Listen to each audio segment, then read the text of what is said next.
All right, we are back, ladies and gentlemen. Welcome to the Biblical Hitman, folks. My name is Steven, host of the show, and I'm glad everyone's here. If you are a subscriber, thank you for returning. But if you haven't hit that subscribe button, folks, hit that subscribe button.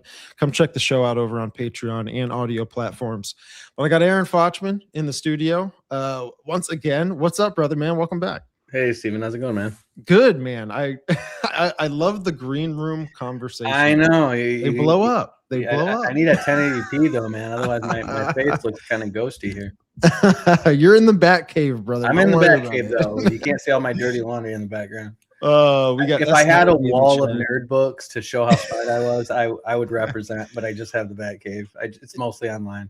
I love it. I love it. But what's up, chat? What's up, Dunk? We got Rebel for Jesus Christ in the house. What is up, everybody? What's going on, Craig?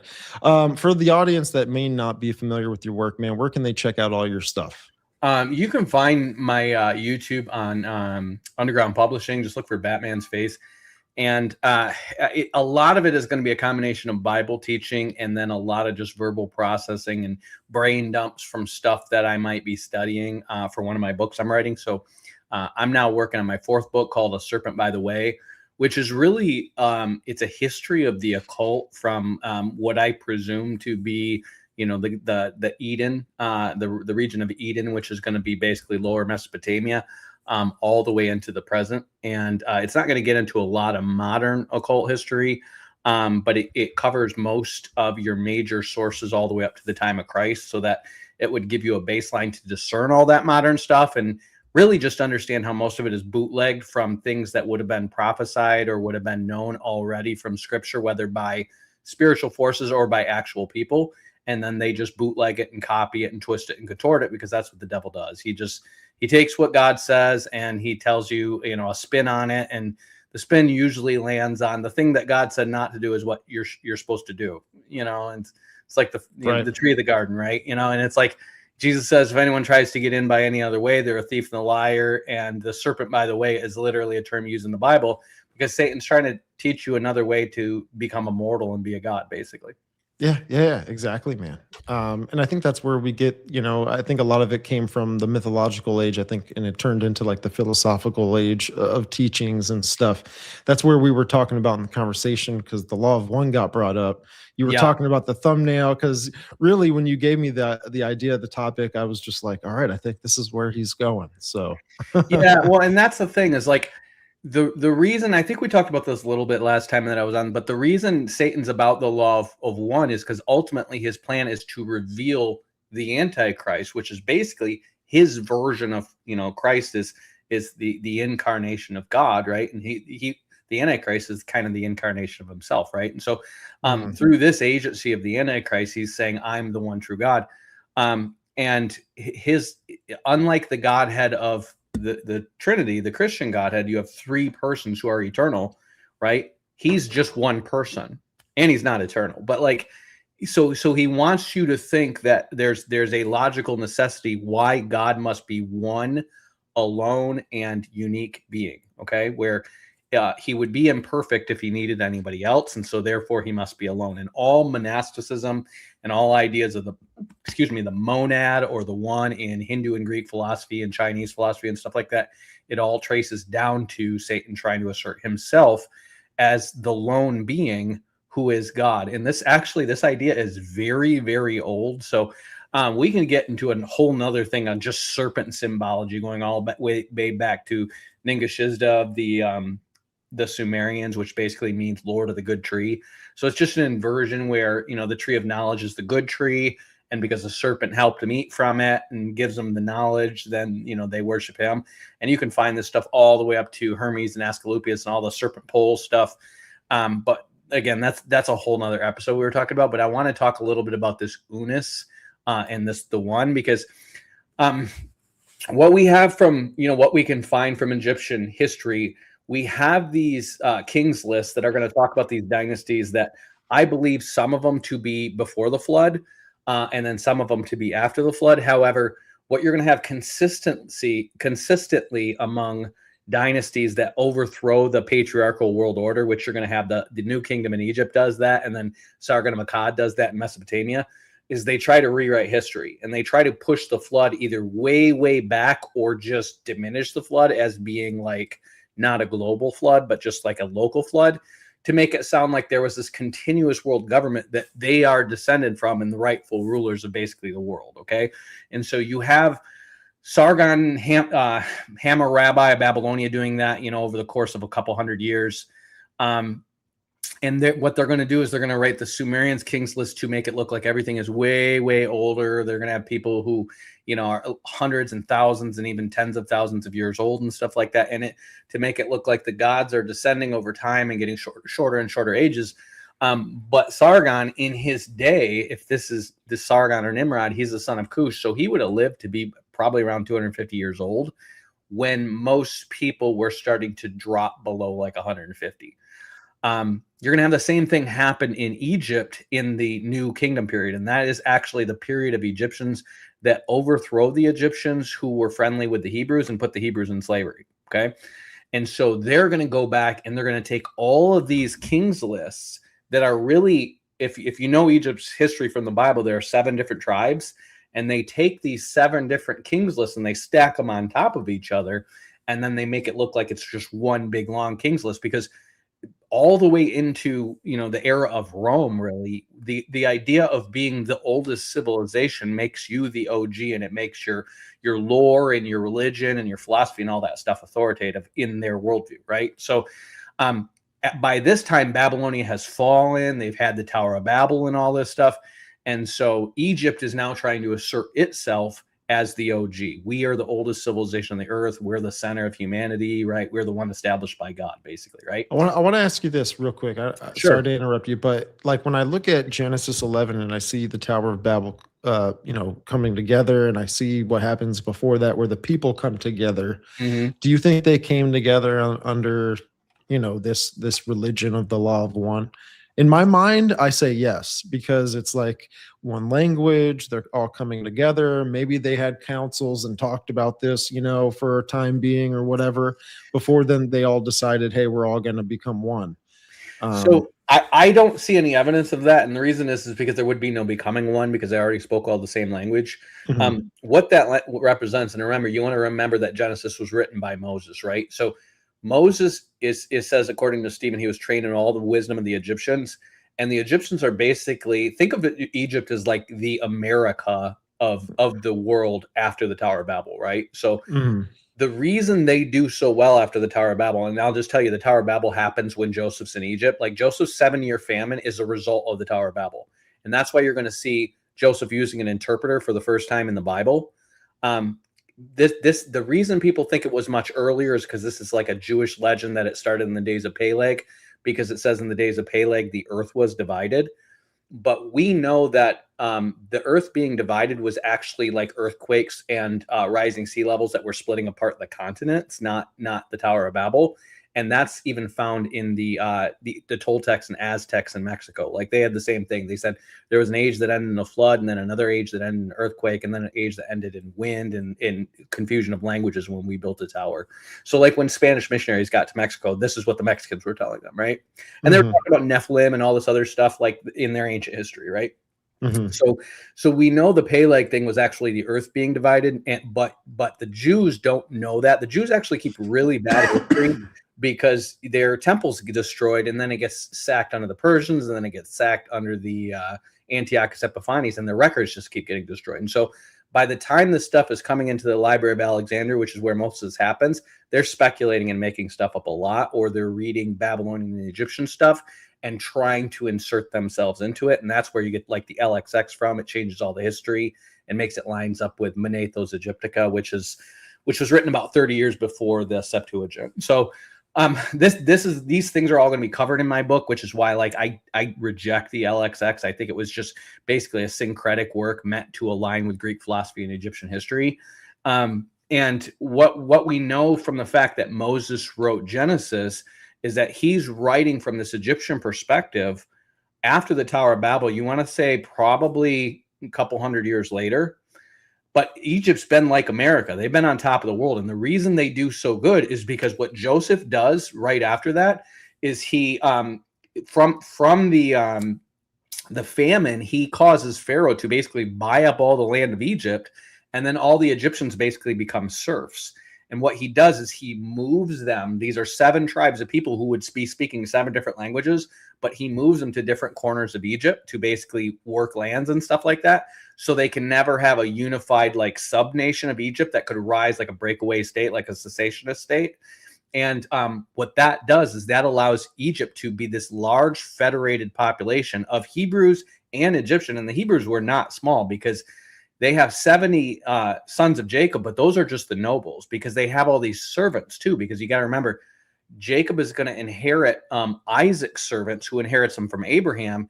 And 200 years ago, Abraham had 300 men trained as soldiers under his servants, right? So you want to think of, even if those were all the males of his servants, you want to think, okay, that 300 was probably like at least 1,000 when you count their wives and kids, right? And then that's been growing for 200 years. And then Jacob's sons are going to sack the city of Shechem and take all the women and children there as slaves too. So by the time they get to Egypt, they have a population that could be like in the tens of thousands.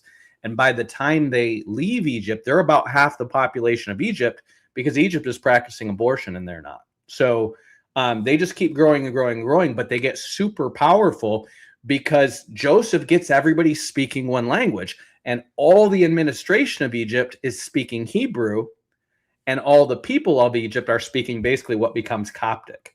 So you have 2 languages, but the government's all speaking one language, and the common people who are all serfs are speaking another language. So there's no room to really take over.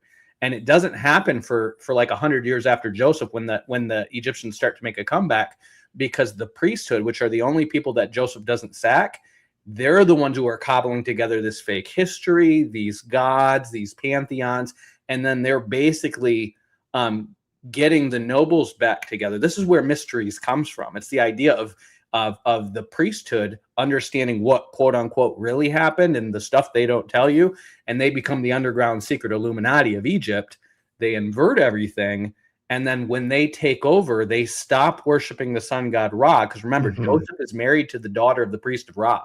Okay. So they stop worshiping the sun god Ra, and you'll find in all these kings lists Ra at the end of these pharaohs' names, and all of a sudden their names switch to Amos, Thutmose, Ramses, and the Mos or Moses at the end of all their names literally means is born.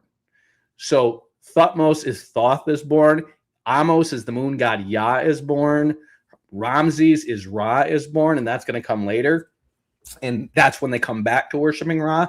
But their first guy who starts to go against the Israelites, he's from the moon god Yah. Shout out to Doc Brown, my boy. He's trolling me in the chat. I see it. Sorry. This Yah is a moon god, and basically they go from worshiping the sun god to the moon god, which is the exact same thing Sargon's Akkad does when he overthrows it. They go from worshiping the sun god Utu to worshiping the moon god Nana, who they renamed Sin after the father of the Sinite. So we could do a whole one on China and their history. But what you have here is this cult of Unas, okay, in Egypt. And this is like their main thing. Like this is the thing that the priests have been running on. And all your stuff that has to do with Osiris and Isis and this whole thing, that becomes like their core religion pretty much in the period after, or pretty much in the period where the legacy priesthood and nobles of Egypt are underground. And the main priesthood is basically the Egyptians and the Hebrews, and then Joseph married into the Ra cult. And so they're mostly a monotheistic Ra worshiping, because the idea of Yahweh as a sun god was an idea that was carried forth from Eden, because he came down in the cool of the evening and he was shining. And the idea was he wasn't the sun. He was a god responsible for pushing the sun across the sky, but he was watching you and he knew what you're doing during the sky. And that's where the all-seeing eye comes from. So all this stuff, this would travel throughout the world with the sun god, who's like the king of all the other gods. And this motif of he's basically considered the son of God, the son of the invisible God is the sun, or like a type of the sun. The sun's a type of him. And the idea is, so when the stars who represent these other gods are shining in the night sky, when the sun rises, they all disappear because he's so much more glorious than them. That's why you actually have him called, the Lord is called the Son of Righteousness in Malachi. Okay. Mhm. So this motif is throughout the whole ancient world. That's why Indra is a sun god. That's why Mithra is a sun god. You have Utu, and it's just everywhere, right? So when you have a usurper takeover, they exalt the moon over the sun, and it's this eclipse mythology of, you know, the black sun, if you will, right? So the idea is there's where your Gnostic inversion comes from. Well, when they do this, they're going back to this Osiris, Isis, and Set thing, and the reason is because before this overthrow, Set was actually a good guy. Okay, you have motifs in Egypt where the sun god Ra is sailing across the sky, and then in his boat you would have pictures of Seth stabbing the serpent. Okay, and the idea was there's a serpent called Apophis that was like this serpent of chaos, and he brought the night, and the sun god brought the day, and Set is actually Adam's son Seth. Okay, and he is helping Ra because his priesthood was basically against the priesthood of the serpent that starts with Ningishada. And by the time you get to Egyptian history, you have Canaanites in the south of Egypt or Upper Egypt establishing these cults based around the serpent. And then in Lower Egypt, you have Sethites establishing these cults based around the sun or Ra. But the original word for Ra didn't have anything to do with the sun. It actually means speech, which is the same word, the same meaning as the word debar, which the Hebrew would translate into the word. Right. So the idea is it would be like a mouth representing speech, and eventually that mouth would become the letter R because it stands for Ra, right? But it meant the word. And the idea was it would be associated with the sun. So the word who's associated with the sun is the guy who comes down in the cool of the evening. And then their firstborn god was Atum, Atum, right? And so you have Atum, and then you have Set. And Atum was a guy who he had the red crown and the white crown representing his rule over the Canaanites and the Sethites. Because remember, one's in Upper Egypt and one's in Lower Egypt, okay? Mm-hmm. And so you basically have Adam who's in charge of everybody, but when Adam dies, they start fighting. And the first guy who starts fighting him is this guy named Narmer, and then he has a son named Hor-Aha, which basically means Horus the warrior. And so after Hor, he starts to when he basically overthrows the Sethites and starts running Egypt as a dictatorship before the flood, he becomes the first one to be worshipped as a god when he dies. And then he has a son named Dejur, and Dejur, they find his temple, and it literally has just an arm in it. It's like a mummified arm. And so this is my theory, is that the whole myth of Osiris being cut up into pieces and Isis putting them back together is based on Dejur, not Osiris, because Dejur was the first Egyptian to have himself worshipped as a god while he was still alive.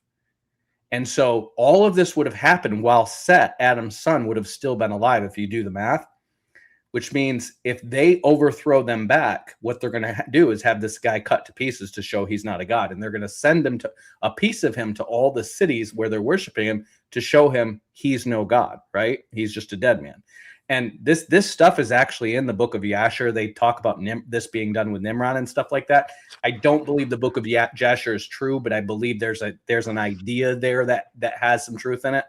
And so what you have is Seth, who's actually a good guy, is now turning the people away from worshiping these tyrant kings basically as gods.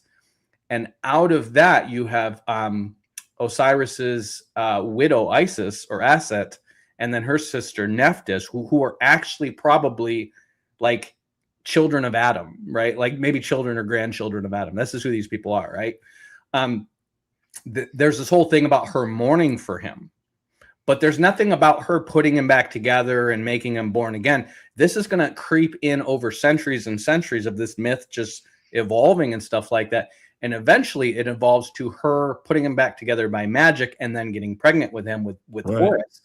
And then by the time you get to the Book of the Dead, this is for the first time, which is written during the period right after the Hebrews are overthrown. That's when Set becomes the bad guy. And so Set is all of a sudden this god of the storm. And the reason is this. The Hebrews worshipped a guy called El Shaddai, okay? In those two words in Canaanite or Hebrew would literally mean, I think it's God Most High, I believe. So, but if you were to say the Sethite god in Hebrew, you would literally say El Shathi. Okay, so think how close El Shathi, and that's how you would say the Sethite god and El Shaddai sound, right? To a bunch of Egyptians who just had their languages confused, right? Mm-hmm. So the Sethite god sounds like El Shaddai, and they're associating him with the storm because about 20 years before Joseph goes in, before the whole famine in the Tower of Babel thing happens, Job's story happens over in Edom, and Yahweh appears in a storm. So the sun gods start becoming a storm god all over the world, and that's why Indra starts out as a sun god, becomes a storm god, and you have the same thing pretty much everywhere, but in Egypt, where they associate the storm god with the foreigners and the sun god with the Egyptians. Does that make sense? Yeah, yeah. Who was the guy where it was just his arm in the tomb? His name is Zizur. He's the son of Hor-Aha. Okay. What do you know which arm it is, or does that even matter? I didn't say. I mean, they found the temple when they dug it up with just his arm in it, and they think people just stole the rest of the body because maybe there was like, gold on it or whatever. I kind of think they just mummified the arm. Like that's my opinion, but I mean, I don't know how to prove it because I'm thinking of the I think it's in Anatolia, but the god Zebezios, he's got this iconography where it's just his hand. Okay. So I was like, oh, maybe there's a connection there, but he's basically comparative to like Zeus, right? This what is his name again? God. Zabazios. It's Zabazios. Yeah, it's Sabazios. And so that would translate just so you know, Cush's eldest son was named Saba. And the first three you know what a theophoric name is when a god's name is used in a king's name. Mm-hmm. It'd be like somebody having the name El in their name in Hebrew, right? Okay. So Michael means who is like God, the El is God, right? So the first theophoric names that are used in Egypt after the flood are Amenemhat, which is Amen is at the head. Mm-hmm. And then the next one is Senuseret, which is sign is powerful, because remember they make the moon god sign the head of this Hamitic empire. And then the next one after that is I forget, it's Sobek, I think. And the Cushites call him Sabameker, which he's associated with crocodiles, but he's basically Cush's eldest son, Saba. So if you put Saba and Zeus together, that would literally be the divine Saba. Wow. Wow. Yeah, so it'd be Cush's eldest son after he died. It was just a very common thing to start saying they became a god after they died. So it would literally be a deified Saba in Anatolia. Where did you say this is found? Yeah, Anatolia area. I think it's Phrygian. But what's wild too, man, is this iconography, this symbol of this hand is everywhere. I mean, you'll see the pictures of Jesus Christ with his hand like this, right? Yeah, I'm not familiar with that. I've never heard of this before. It's interesting. Something to it, but thought I'd throw it your way. First and second century CE. So I don't know. Like we would want to trace that back to the oldest source because that's pretty late. Yeah. Okay. But it says he's known as a horseman and a sky father, god of the Phrygians and Thracians. So it just looks like he's probably like a Phrygian and Thracian version of Zeus. Yep. Yeah, right here, Zeus Dionysus. Yeah, that would make sense. And Dionysus, I think, is based on Noah, because Deucalion, who is the Greek Noah, it relates to the words like Duco and alien, and I think one means drunk and one means sailor or like seaman. So Noah had a boat, right? And then he gets drunk. So that's where the name came from. And Aryan names were known to be built on things people did rather than, you know what I mean, the names of their fathers and stuff like that. Mm-hmm. So Dionysus, Dio means God. The actual original found in Linear B is like Dionyso, and the Egyptians called Noah Nous. Or no, I'm sorry, they call him Nu. Okay, so the Greeks always had an S at the end of the male names. Egyptians have an N at the end of the male names. So Dionysus would be divine nous, and I don't know where the O comes from. So it seems like he's based on Noah, and that's why he's associated with drunkenness. But again, that's a Japhethite thing. Like when you find Aryan Japhethite names, they're always like built on names of descriptions of what people do. So like when you go through all these Hindu gods, you literally like they're just descriptions of things that you would have, if you had the Bible, you'd be like, the Holy Spirit came, down from heaven after the space was created and filled space and started creating things. So they would be like, it's the one who comes in and fills. Or Gotcha. like another one of their gods would be like, it's the one who prompts you to prayer. And the name literally breaks down to who prompts you to prayer or whatever, right? Like, and it's just the Aryans would come through in all these different language groups and just write down what they called their, God of the Spirit, God of the Son. And they're literally just over and over and over again versions of the Father, the Son, the Spirit, and the serpent. Yeah. Over and over. And then like a handful of like primordial patriarchs from like before the flood. Yeah. I feel like I have to ask you this question, man. What's your where do you go with, like, are these gods recreations of like worshipped Nephilim or fallen angels, or is it more coordinated with like bloodlines and people? So some definitely are, and if we want to sidebar on Nephilim for a minute, we can. You let me know and ask your audience if they want to. Yeah. So Moses is going to say in Exodus how the Nephilim became the heroes of old men of renown. Okay, so you want to watch out for this common mistake people make, because they're going to start saying. I know Gary Wayne does this a lot, where he says, Cain was a Nephilim in his book. He says all these people were Nephilim, like Nimrod was a Nephilim. And the reason that comes from is because it says that the Nephilim became Gabor, which basically means mighty men. But it's like saying like every dog is a wolf, right? Like the Nephilim became Gabor, which are basically like military strongmen. So think like Achilles on the movie Troy. He would have been a Gabor, right? But he's not a Nephilim. He's not a giant, right? So you could have Gabor who are regular people, right? They're just a awesome military guy like David or something, right? And that's why David has his mighty men. They're called Gabor, right? But they're not Nephilim. So, but the Nephilim did become Gabor. They basically became military heroes, right? So you have that going on. And what's going to happen is after the flood, the Hamites are going to go around the world literally digging up everything. This is why Hermes becomes the god of the messenger of the gods, is because the planet Mercury is the one that you would see moving the most between the other planets. And so they would associate that with the messenger of the gods going back and forth between the gods, right?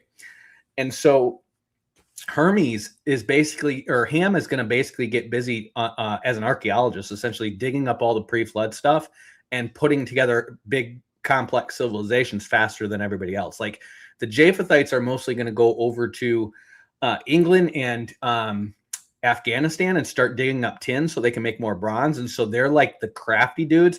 Think of like your like hunter bro who can work on his car and right, like he just knows how to do all this stuff with his hands, but he's not a scholar. That's the Japhethites, right? The Semites are basically shepherds and like, kind of more spiritual people. And then the Hamites are like archaeologists, and they're the ones who dig up all the mystery knowledge and get into the occult. Does that make sense? Mm-hmm. So Ham becomes Hermes, the messenger of the gods. And he's the one who has this thing with the two snakes twirled around. Like that's the staff of Hermes. And so they're going to dig up all of these, not just the writing, but statues and stuff like that of people that were famous and died, right? So think of it like this. If I live to be 1,000, I'm going to have a lot of kids, right? So I'm going to have a pretty big house, right? I mean, my house is going to be like a palace by the time, I just keep adding on for all my big, huge family, right? And so when I die, somewhere in that house, somebody is going to start like a memorial to me. And so that the Chinese still do this today, right? You can go watch the movie like Ip Man, right? And they'll have like burning incense to a picture of their parent there, right? Because it's their house and they're honoring their ancestors. That's an ancient Chinese thing that goes all the way back to Eden. And if you do dig up these houses and you find, them having a memorial to them, or maybe even a statue to them, which was not unheard of on gravestones and stuff like that, right? To have like a statue of George Washington or whatever, right? We know George Washington was just a man, not a god, right? But imagine there's a cataclysm in the world and they take it over, and all of a sudden you have a temple to Abraham Lincoln there. What is somebody who discovers this 1,000 years from now? What are they going to think? He's a god, right? That's why he has a whole statue and a temple dedicated to him, right? And the founding fathers knew that when they built all this stuff. They built it just like all the Greek and Egyptian god stuff, right? Because they wanted America to have this legacy as the OG awesome country, right?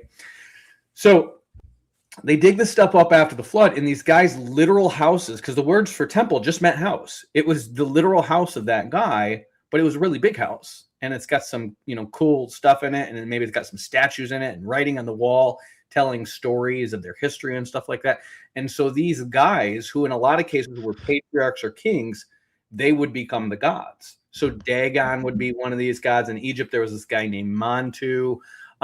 But we don't know which one of them were Nephilim necessarily. Like, I have a theory that the Nephilim basically became the Neanderthals. They just kept getting shrinking and shrinking and shrinking and became the Neanderthals. And then the Canaanites made more after the flood. But is in terms of the pre-flood guys, like it's a pretty safe bet that Enkidu and Gilgamesh were Nephilim.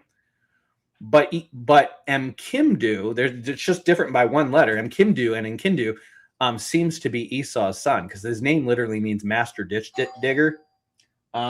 Shoot. Can you? Yeah, go ahead. Do your thing. Sorry, man. I got these. Yeah, you're good. No worries. No worries. When the bell rings, you got to check it out. What's going on, chat? What's up, Jeezy? What's going on, Catherine? Good to see everybody. Pam, nice as always. Contemplated. What's going on? What's going on, everybody? What a topic, right? Door-to-door sales, man. What was it? Out. Oh, it's door-to-door sales here in. Okay. They just employ all these kids on commission to just go door-to-door on everything. Yeah, they're just trying to make a living. I know, but it's so regular out here where it's like you can't stop them from knocking on your door. Yeah, there's nothing you can do. Anyway, okay, Nephilim, right? You left off there, right? So Gilgamesh was a Nephilim, we know. Probably Enkidu was a Nephilim. But in terms of pre-flood Nephilim, it's hard to tell who was. There certainly was all kinds of like phallic imagery around. Like there was this Egyptian guy, Montu. You can look it up, and he's just known for having an erection, right? Like probably that's Nephilim oriented, because it was about like basically boning these guys to have half god children, right? Right. And so you have like in Göbekli Tepe, they have phallic imagery, and it's usually like an animal or a human with an animal head, or like a human head on an animal body. And what these images are depicting, I don't believe is half human animal hybrids. I believe they're depicting shape shifting. So the idea of an angelic being who could come in an animal form or a human form, it actually lines right up with what you find in the Bible, right? We see in John and Ezekiel these four angels that are around the throne.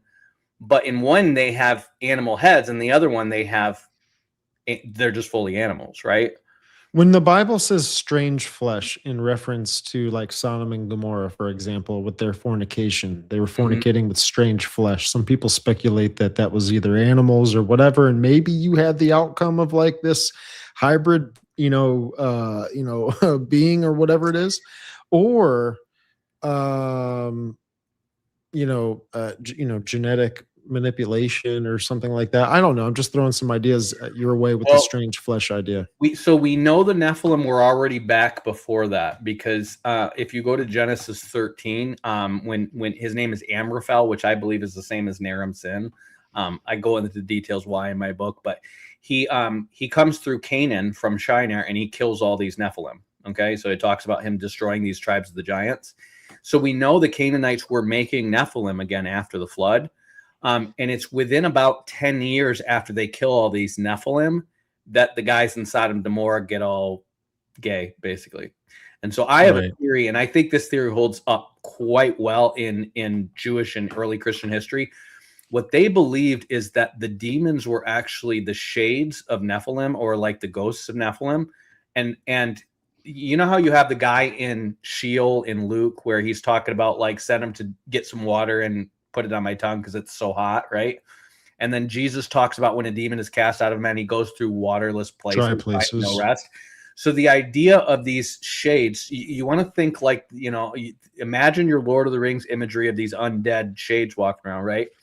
Is that they still feel, and because they have no bodies, they have no outlet for their sensuality. Okay, so they want to eat, they want to have sex, they want to drink, but they can't. And so they try to possess other people's bodies so they can. Does that make sense? Mm-hmm. And so what you have is all these Nephilim getting killed, and 10 years later, all the people in Sodom and Gomorrah are super gay and want to have sex with anything that moves. Yeah. So and literally the Nephilim are killed all around Sodom and Gomorrah, like all in the surrounding region. It's in the attack that the kings kill all those Nephilim, that then they go fight the kings of Sodom and Gomorrah, and then they take Lot. Right. And so you're having all these people surrounded by Nephilim demons or ghosts, right? And that belief that Nephilim, or that demons were Nephilim ghosts, carried all the way up until Augustine. And Augustine just says arbitrarily, I don't think angels could do that. And the reason he doesn't is because he's trying to align his angelology up with Plato. And what Plato would teach is that a direct creation of God could not become corrupt. And he believes angels are direct creations of God, so therefore they couldn't become corrupt. Gotcha. So Augustine would allegorize anything in the Bible, not as bad as Origen would, but he would allegorize all this stuff in the Bible that didn't make sense because of his Platonic and Gnostic worldview from his past. And he basically erased Nephilim. He just erased them from church history. And that's where you have the theory pop up where like the sons of God were actually the sons of Seth, and then the sons of man were the line of Cain. And that's where you have Sethite Gnosticism start to become popular, because you have competing views on like who are the sons of God and the sons of men. And that's where all your stuff on the Sethite serpent seed bloodline comes from. That's where all your stuff on Nephilim bloodlines comes from, because the Nephilim we know existed at least until the time of David, right? We have no reference to them escaping, not only not in the Bible, but not in any pagan history. Any pagan lore. We have the oldest reference to Nephilim we literally have is David killing Goliath and his brothers in the Bible. The second oldest we have is that China Tang, who founded the Shang dynasty, which is literally like 700 years before David, was 9 feet tall and had 6 jointed arms. So he could have been a Nephilim. So we have troll and giant and Sasquatch lore all over the world because people remembered what Nephilim were. And I believe they're still to this day seeing apparitions of their ghosts. But actual living Nephilim, we just don't have reference to it. Like even Augustine in his day would say, oh yeah, we've got a tooth of a giant, so we know that giants were existent and it wasn't so long ago. But he would say like we have stories of somebody who heard of somebody that was so tall and maybe they were one of the giants. But literally from the time of David all around the world, you have no more references to like known giant people or giant tribes.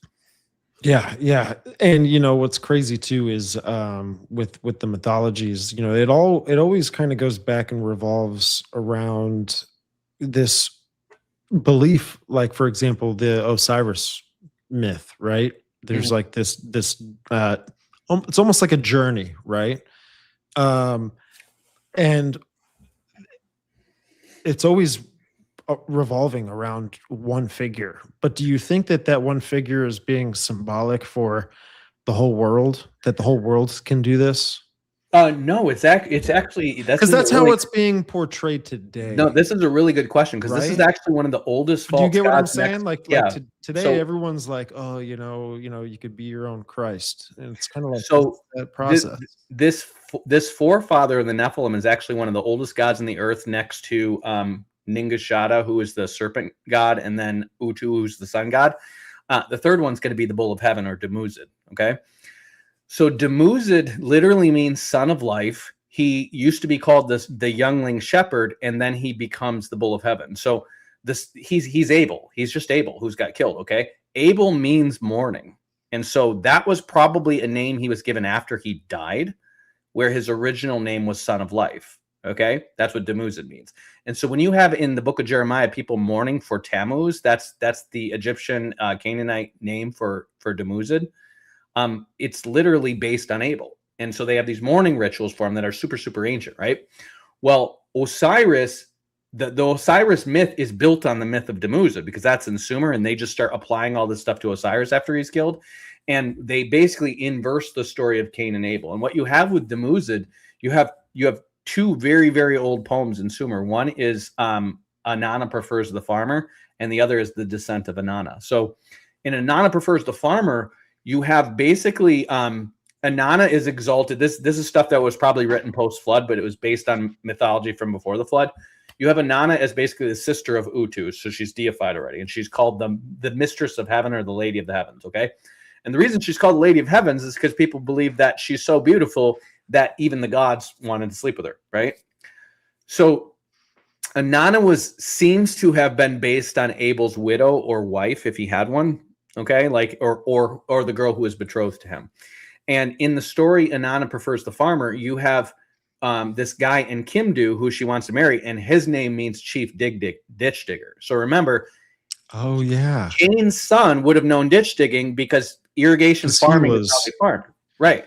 So, but Cain is cursed to not be able to farm. So what does he do? He teaches all his ditch digging knowledge to his son, and then his son goes to be hired to do that, and he becomes the master foreman for ditch digging. And so in Kimdu literally means master ditch digger or chief ditch digger, okay? And so the whole thing is he's trying to court Inanna. Now think of this. If Adam and Eve just had 4 kids at the time, let's say they had 2 boys and 2 girls, right? 1 wife for Cain, 1 wife for Abel, right? But then Abel's off, right? She has to wait for another son to be born who gets old enough to marry her. Which back then, it doesn't seem like they got married probably much before like 40 or 50 because you're maturing more slowly, right? So because you can live so long. Yes. Right. So she's 100 before she gets married. So she's like this, she's the original virgin mother, right? Because she's mourning for her lost betrothed, and then she has to wait for Seth to grow up before she gets married, okay? So you have this story of 2 different guys vying for her. One is Demuzid and one is Kimdu. And Utu is trying to explain to her why shepherds are better than farmers. Now, think about what you know about Cain and Abel. Why would they have this story where they think Utu just prefers shepherds over farmers? Right. Because Cain's saying, it's not my fault that he accepted a shepherd's offering and not mine. He just prefers shepherds over farmers, right? Cain is blaming fate for his status instead of just his heart, right? So the idea is this whole story gets wrapped up in the idea of Inanna being led by Utu to choose the shepherd over the farmer, and then it turns into an erotic poem, and she starts comparing Demuzid to a bull and telling him to plow her and all kinds of other erotic stuff, right?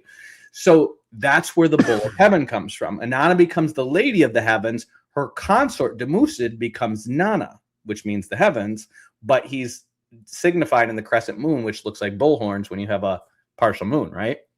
So she would be Venus and he would be the bull horns. And the idea is they're lovers.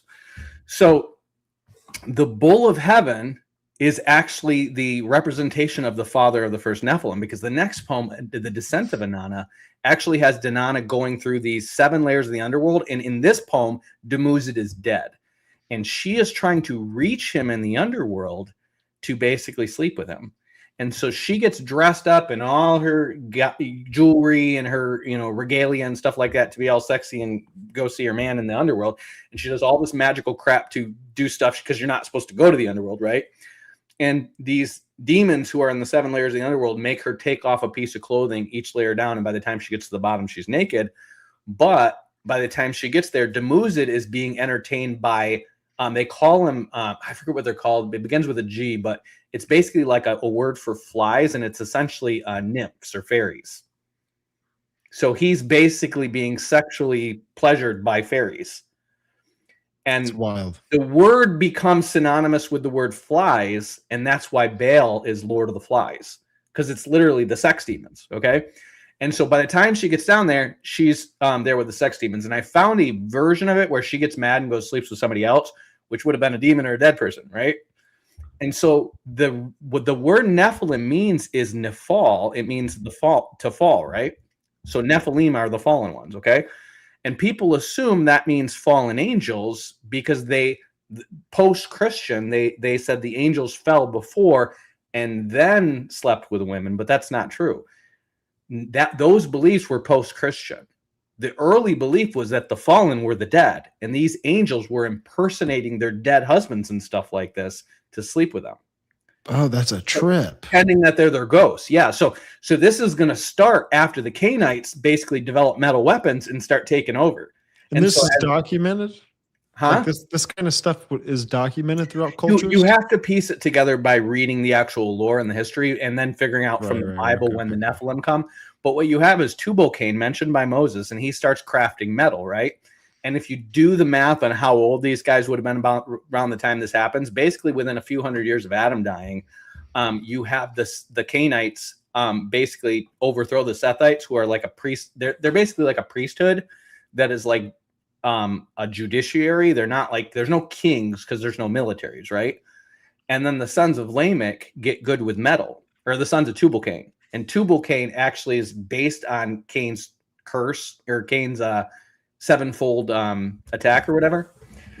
So his sons are going to start developing metal idols, metal weapons, and he becomes Ningirsu, and his name means Lord of the Plow, because guess what he invented? The plow, right? So basically what ends up happening is there's a civil dispute over a piece of land, and this is the first ever recorded battle. This is called the Vulture Stele, where you have this king of Eanatum of Lagash, and Lagash means shining milk, because guess what the Canaanites would eat if they can't farm? Lots of dairy, right? Right. So the city's named Shining Milk, and then this guy in the civil dispute, instead of going to the appointed priest, this guy named Mesilim, who I think is like either Mahalalel or Methuselah, he goes to Ningirsu, who is Tubal-Cain, and asks him what to do, and he tells him the gods want you to go to war. And so they go to war, and of course they've got metal weapons, and they kill a bunch of them. So it's after they have metal weapons and they're killing these Sethites and taking over and enslaving them that the Sethites start making Nephilim. And the reason they're making Nephilim is you got all these widows who are already traumatized already, right? Being deceived by demons into thinking they're supposed to bring about the seed of the woman by sleeping with their departed husbands, who they think is like God. And the reason they think they're like a god is because Abel's blood cries out to God from the ground, it says. And it also says in Noah that a man's life is nefesh, or his soul is in his blood. So his blood is in the ground crying out to God. That means his soul is down in the earth and God can hear him. That means he's a divine being who is like kind of immortal. Does that make sense? Yeah, it's wild. Yeah, so they're starting to sleep with angelic beings, thinking they're sleeping with their husbands, and that's why the name Nephal means fallen. The other name, Rephaim, which is the post-flood name for them, also means the departed ones, and you'll find it used in reference to people in Sheol in the book of Isaiah. Wow.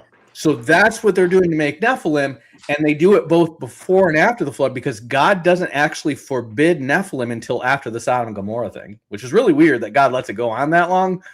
But again, he lets them get to the point where world war is then going on for hundreds of years before he floods the earth, right? This is just what God chooses to do, right? After the Sodom and Gomorrah stuff, where it seems like Nephilim ghosts are possessing all these people, that's when they get locked up in Tartarus. And you can actually find the evidence of this in Job, because you have, what's his name? You have Eliphaz the Temanite, who is Esau's oldest son. He is explaining how this spirit came by when he was lying in bed and made his hair stand up on end, and it creeped him out and freaked him out and stuff like that. And it started telling him, why do you think God cares about men? He even charges his angels with folly. Okay.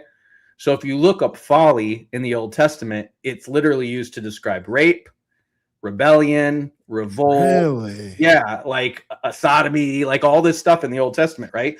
He's saying he charged his angels with that, right? Which means they've already been judged for that by that time. And you don't find any more new Nephilim being created after that. So all the Nephilim after that are basically half-breeds that are breeding down, and that's why they keep shrinking. So Right. like we probably can safely assume they were Nephilim possibly up to 20 feet tall. But by the time you get to Og Bashan, he's like 13 feet tall. And then by the time you get to Goliath, he's like 9 feet tall. And they seem to keep shrinking until they're the size of Neanderthals. And then they can't really breed anymore or something like that. Like, it seems like your myths of Yetis and Sasquatches, they all have different sizes of them. Like they have normal human size ones, and then they have giant ones, and then they have shorter ones.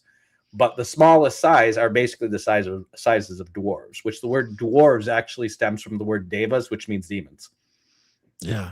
So So that's where all the mythology comes from, and it's all around the world. But these guys are digging the stuff up after the word, and most of the gods are not Nephilim. They understand there's a difference between Nephilim, they call them wild men or monkey men, and the gods who were long-lived humans. So the idea of people believing that these people were gods, if anything, they would call them demigods, which basically means part god. Because the idea is it's a human woman mating with a, an ascended divine dead person, if that makes sense. Gotcha. So whereas the gods were the long live people from before the flood, and that's why they lived so long. Right. You've talked to me a little bit about like the Eastern religions. I know we've gotten into that and their mythologies. I see a pattern with this stuff, and obviously there's a trinity with all of this, right? The mythologies, I think, will have everything to do with revelation. In what I mean by that is, John's describing things in an allegorical way. For example, it's not that allegorical if you know the mythology surrounding the region. That's what I'm saying. Like there's like that's where the mythologies are contributing to revelation in some sort of way, right? Like there's a connection there. So like if you just explained to an ancient Greek, there's this god on it, or there's this being, this spiritual being on a white horse with a bow, they would immediately said that's Apollos. Because Apollo had a bow, and guess what he shot with his arrows? Plague, right. And then if you said there's a red horse with a big sword, they would be like, that's Ares. Yes, exactly. So there wasn't, you have a chimera described. I mean, these are things that were all over Greek lore. So God is using these because, again, remember, these ideas were built on demons and angels, right? And so God is literally using the motifs that they understand, right? I mean, think about when he kills the Antichrist. He strikes him. This is in Zechariah. It says he shoots lightning like arrows in Zechariah 9, right? Who does that sound like? Right. So Zeus, right? Zeus. Yeah. And Zeus was it became the generic word for God. The word theos or dios is based on the word Zeus. It's the same word. It's just a different pronunciation of it. So it became the generic word for God. And this is why Paul would literally cite poems about Zeus and say it's a reference to God in Acts 17. Yeah. If it was true about the God of the Bible, he would say, even your own poets say this, and that's true. Yeah. What I'm trying to make more sense, meaning I'm trying to make a clearer picture of Revelation 17 with the harlot and Apollo, right? Apollyon and the eighth king. It's such a fascinating topic to me. And it connects to all of the mythologies as far as the mother goddess and her son / consort. We just got done talking about that whole kind of Osiris ritual process. Yeah, but that son consort thing, again, that was because you're talking about the Oedipus thing. That was more of a modern 18th century thing. That's not really strong. You have a little bit of incest in the ancient stuff, but it was always taboo in every culture. So the idea, like you have Zeus possessing Gaia, but I don't think he has sex with Gaia. I could be mistaken. You do have like the earth divinized in some things, and you have a god overthrowing her and possessing her. So that's probably where the Oedipal story comes from. I guess an example would be like Rhea and Zeus, right? Like this idea of a mother goddess and it's her offspring. But I don't think Zeus and Rhea sleep together in any story. They don't. Yeah, they don't. Like that story did have something because you had this myth of Danu in the Kumarbi myth, and that becomes the story of Kronos and his father, where it's Uranus, which means the heavens, and Gaia, which means the earth, which were literally like the original version of Anku and Ki. Ki means the earth. Ki becomes Gi. Gi becomes Gaia. And you have the idea of him separating heaven and earth and possessing the earth, which is obviously what Satan did, right? So you do have that mythology woven into Kronos, which is Zeus's father. And it comes from this, it's called the Kumarbi myth, which is about, I forget which god it is. I think there's a version with Dagon and a version with Anu, which is basically a deified Noah. and he bites off his genitals and makes some gods out of it or some weird stuff like that. But it basically, what these myths are representing is governments overthrowing other governments and then replacing their gods with their gods. Does that make sense? Yes. It's Yeah. a new pantheon. And that's what Nimrod and his daughter and Henduada did. But again, the whole Nimrod and Semiramis thing and Isis and Osiris, like those things just don't match up if you really read the history. Those were things that were slapped together through speculation in the 1800s. But we have so much more archaeological information since then that most of them fall apart. An interesting one is in that that Anatolian Phrygian area is Cybele and Attis, yeah. right? Yeah, and it's what I'm getting at with this too is because when the Antichrist takes a fatal head wound, right, the whole world marvels because I believe it's mocking some sort of counterfeit resurrection, right? It's not a resurrection, but it's a counterfeit mock of it, right? And it's funny, you even said it, that Isis was known for basically collecting the pieces of Osiris and through magic, inseminating herself with the spirit of her husband and being the one responsible for taking the spirit out of the underworld. Why does the Bible say that Apollyon is released from the pit, right? And it's like he's coming out of the underworld. I see all these images and I'm making these connections and I'm really trying to kind of figure out what it's going to look like. I think it's in Isaiah. I think it's in Isaiah where it talks about, because you know how Jesus is called the branch in Jeremiah and Zechariah. Well, these prophecies about the Antichrist call him the like rejected branch or something like that, and it talks about him being spit out of Sheol. So this is why the Antichrist does not get a judgment. He jailbreaks Sheol.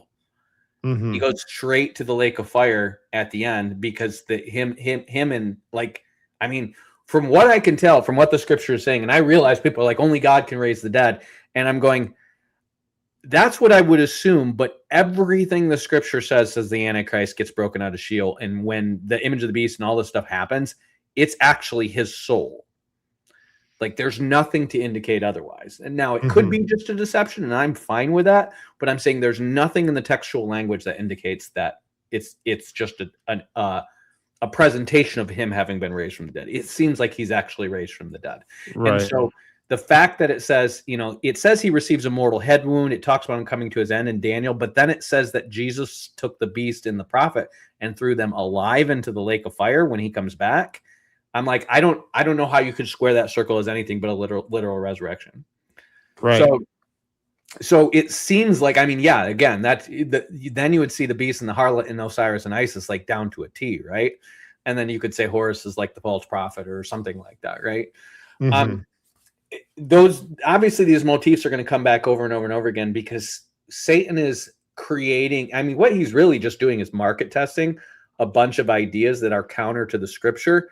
And the ones that sound the best are going to be used in the end. But what he's also doing is planting so many seeds of this false religion that are similar but different so that people imagine, and this is what they do, that there was once a primordial religion that's much older than the Bible that everybody has in common, because even the Bible shares some of these myth themes. But again, when you understand that if you study the people who overthrow Egypt and the people who overthrow Akkad, and if you study the Brahmins who are building off of Vedas and the Buddhists and the Jains who are building off of them, everybody goes back and switches the religion and then tries to convince you that theirs is much older. This is like the oldest thing in the book. I mean, what are the orthobros doing to Christians right now, right? Our religion is much older than yours. And it's like your religion has like literally been taken over by Islam or communism everywhere it went, right? It failed everywhere it went. You guys can't make a convert to save your life unless you like go into an evangelical church or a Protestant church and convince them that your church is more OG. That's it. That's all you can do, right? And everything they say is built on lies. They have these false apostolic successions, which you can just hold them up next to the Bible and go, this is absurd. Like they literally believe Andrew planted the Church of Constantinople 3 years after Christ died. Like 10 years before Peter's evangelizing the first Gentiles. This is stupid. This is really dumb, right? And it's like anybody who can just read can be like, you guys just lie upon lie upon lie upon lie. And they're like, yeah, but you have to call me Father. And it's like, that's the opposite of what Jesus said. But they keep going back to, we're the OG, we're the oldest, we're the original. And if you've studied enough other religions, you find out that's like such a common thing to somebody keep going back and saying, oh, this was the original mystical meaning, this was the original oral tradition. You just didn't understand it because you're not an initiate into the mysteries. This is, they've always been doing this. So it goes all the way back to Satan in the garden, right? Like, oh, what God really meant by don't eat the fruit was eat the fruit, right? Like, right, because he knows, and they're just doing Satan's exact tactic, right? So I guess I look at all that stuff and I'm not impressed by it. What I'm trying to do is I go to the oldest source material I can find, and then I hold the Bible up to it as if the Bible is perfect. And then I go, okay, how does this make sense compared to what the Bible says, right? And so, like, we're looking at this Temple of Unis here. Okay, can we show this actually to your audience? Will that? Yeah. If you have it up, yeah. Okay, I got you. You guys can just go online and make this. Okay. So this Temple of Unis, probably got a different screen up there. Is it? It's the pyramid text online. That's what it says at the top of the slide. But it's not showing my screen. It's just showing one of these pages. So I don't know why. Okay. Stuck there. Here, we'll just take it down. We'll unshare it and then reshare it again. Yeah, let's see if we can present a new one. Might have bugged out or something. Stop screen, image file. Oh, stop screen. There you go. Now I got to start over again. Okay. Yeah. Share screen. What is this temple? So this is the Unis temple. This is there was a huge cult around this in Egypt for I think from the time, like, they dug it up after the flood and they started having a cult here, and that cult continued into the time that Joseph and the Copts took over Egypt, and it was primarily worshiping Ra. And then the stuff that comes into the Book of the Dead is built on this stuff. Okay. So you have the pyramid text, the coffin text, and then the Book of the Dead. So think of the Book of the Dead as like the original Egyptian mysteries Bible, if you would. Okay? Yeah. I don't want to segue too much, man, but are you familiar with like Andrea Puharich and the raw material from the 1980s and 70s when they channeled these entities, and there were 9 of them, but then all 9 of them collectively, kind of work, or they're kind of like these aeons for the monad. The monad would be Ra, and claimed to be Ra, sure. Right? The 9 gods of Egypt, all this kind of stuff. This, I would say, I've never taken interest in anything that was channeled because Satan lies, right?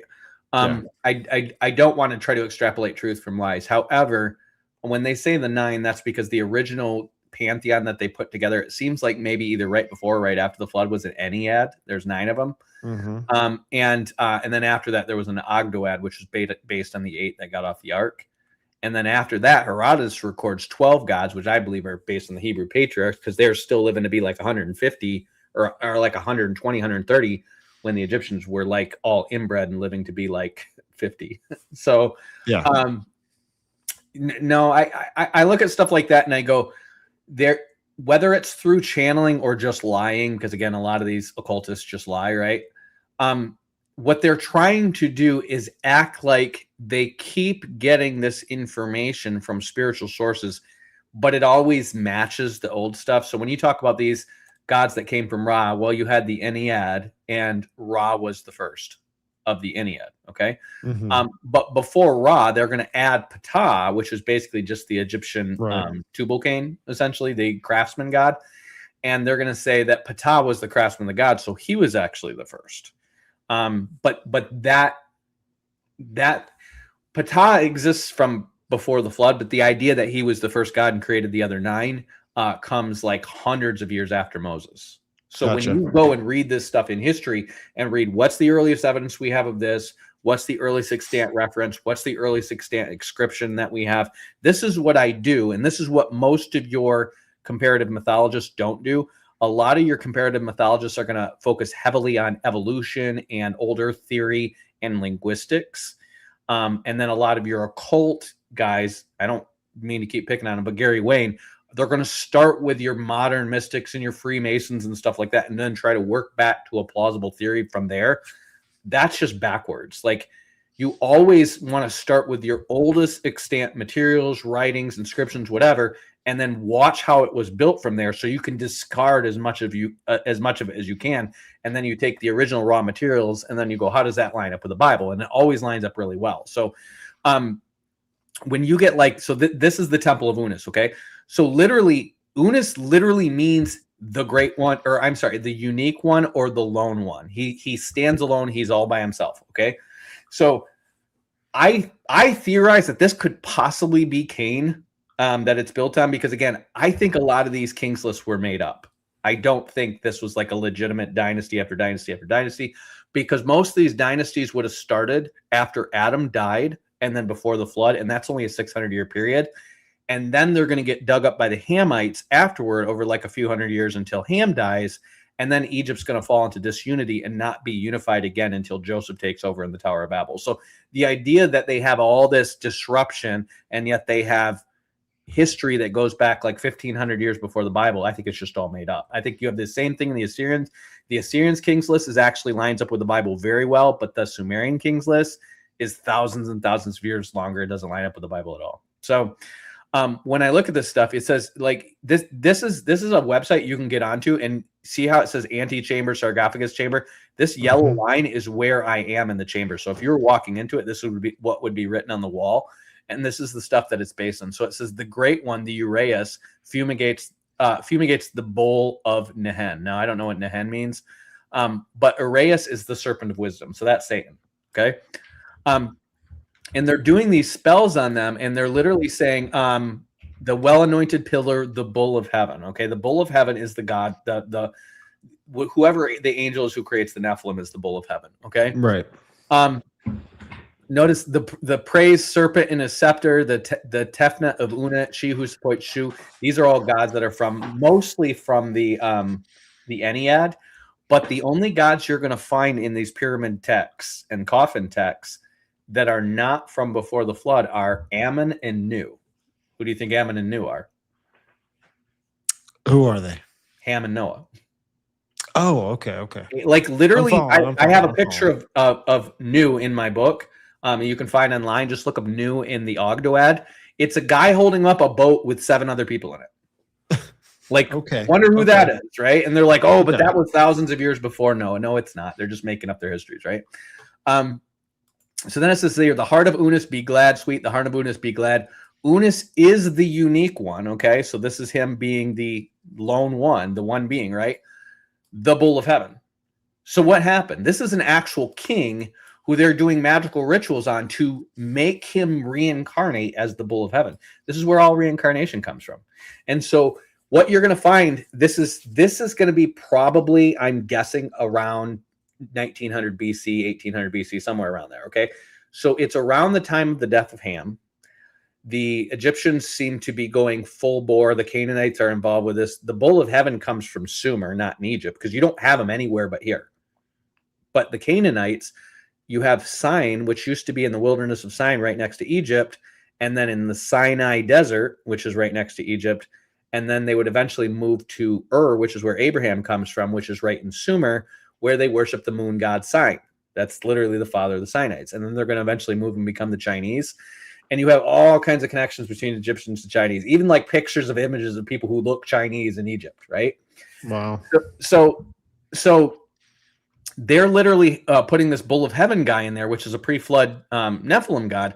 And then they're saying that this guy is turning into him. So what happens is when you get to around 700 BC, the reason these ideas start spreading out of the Egyptian priesthood is because around 700 BC, the Assyrians sack Egypt. They take over Egypt.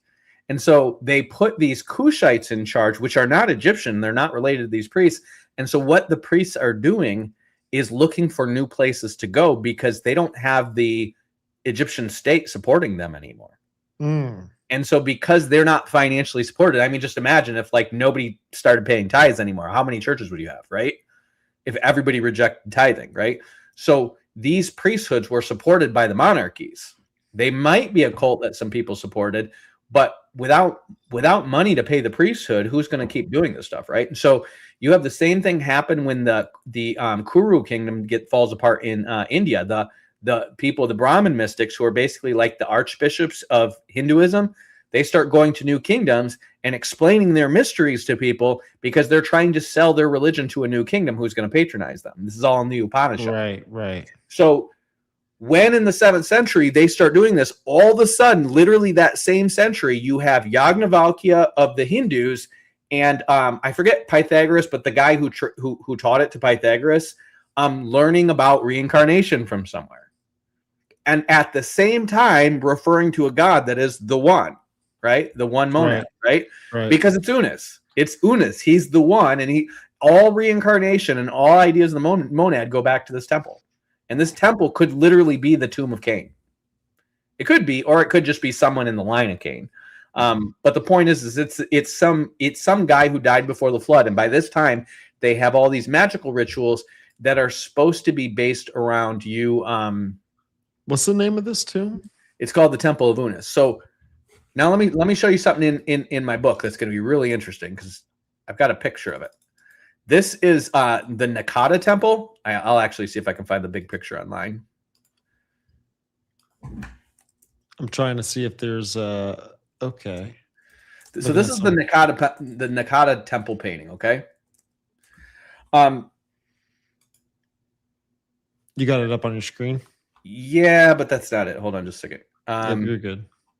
I'm looking for the tomb painting. It looks like a beat up pyramid. It's not showing up on your screen. Let's see.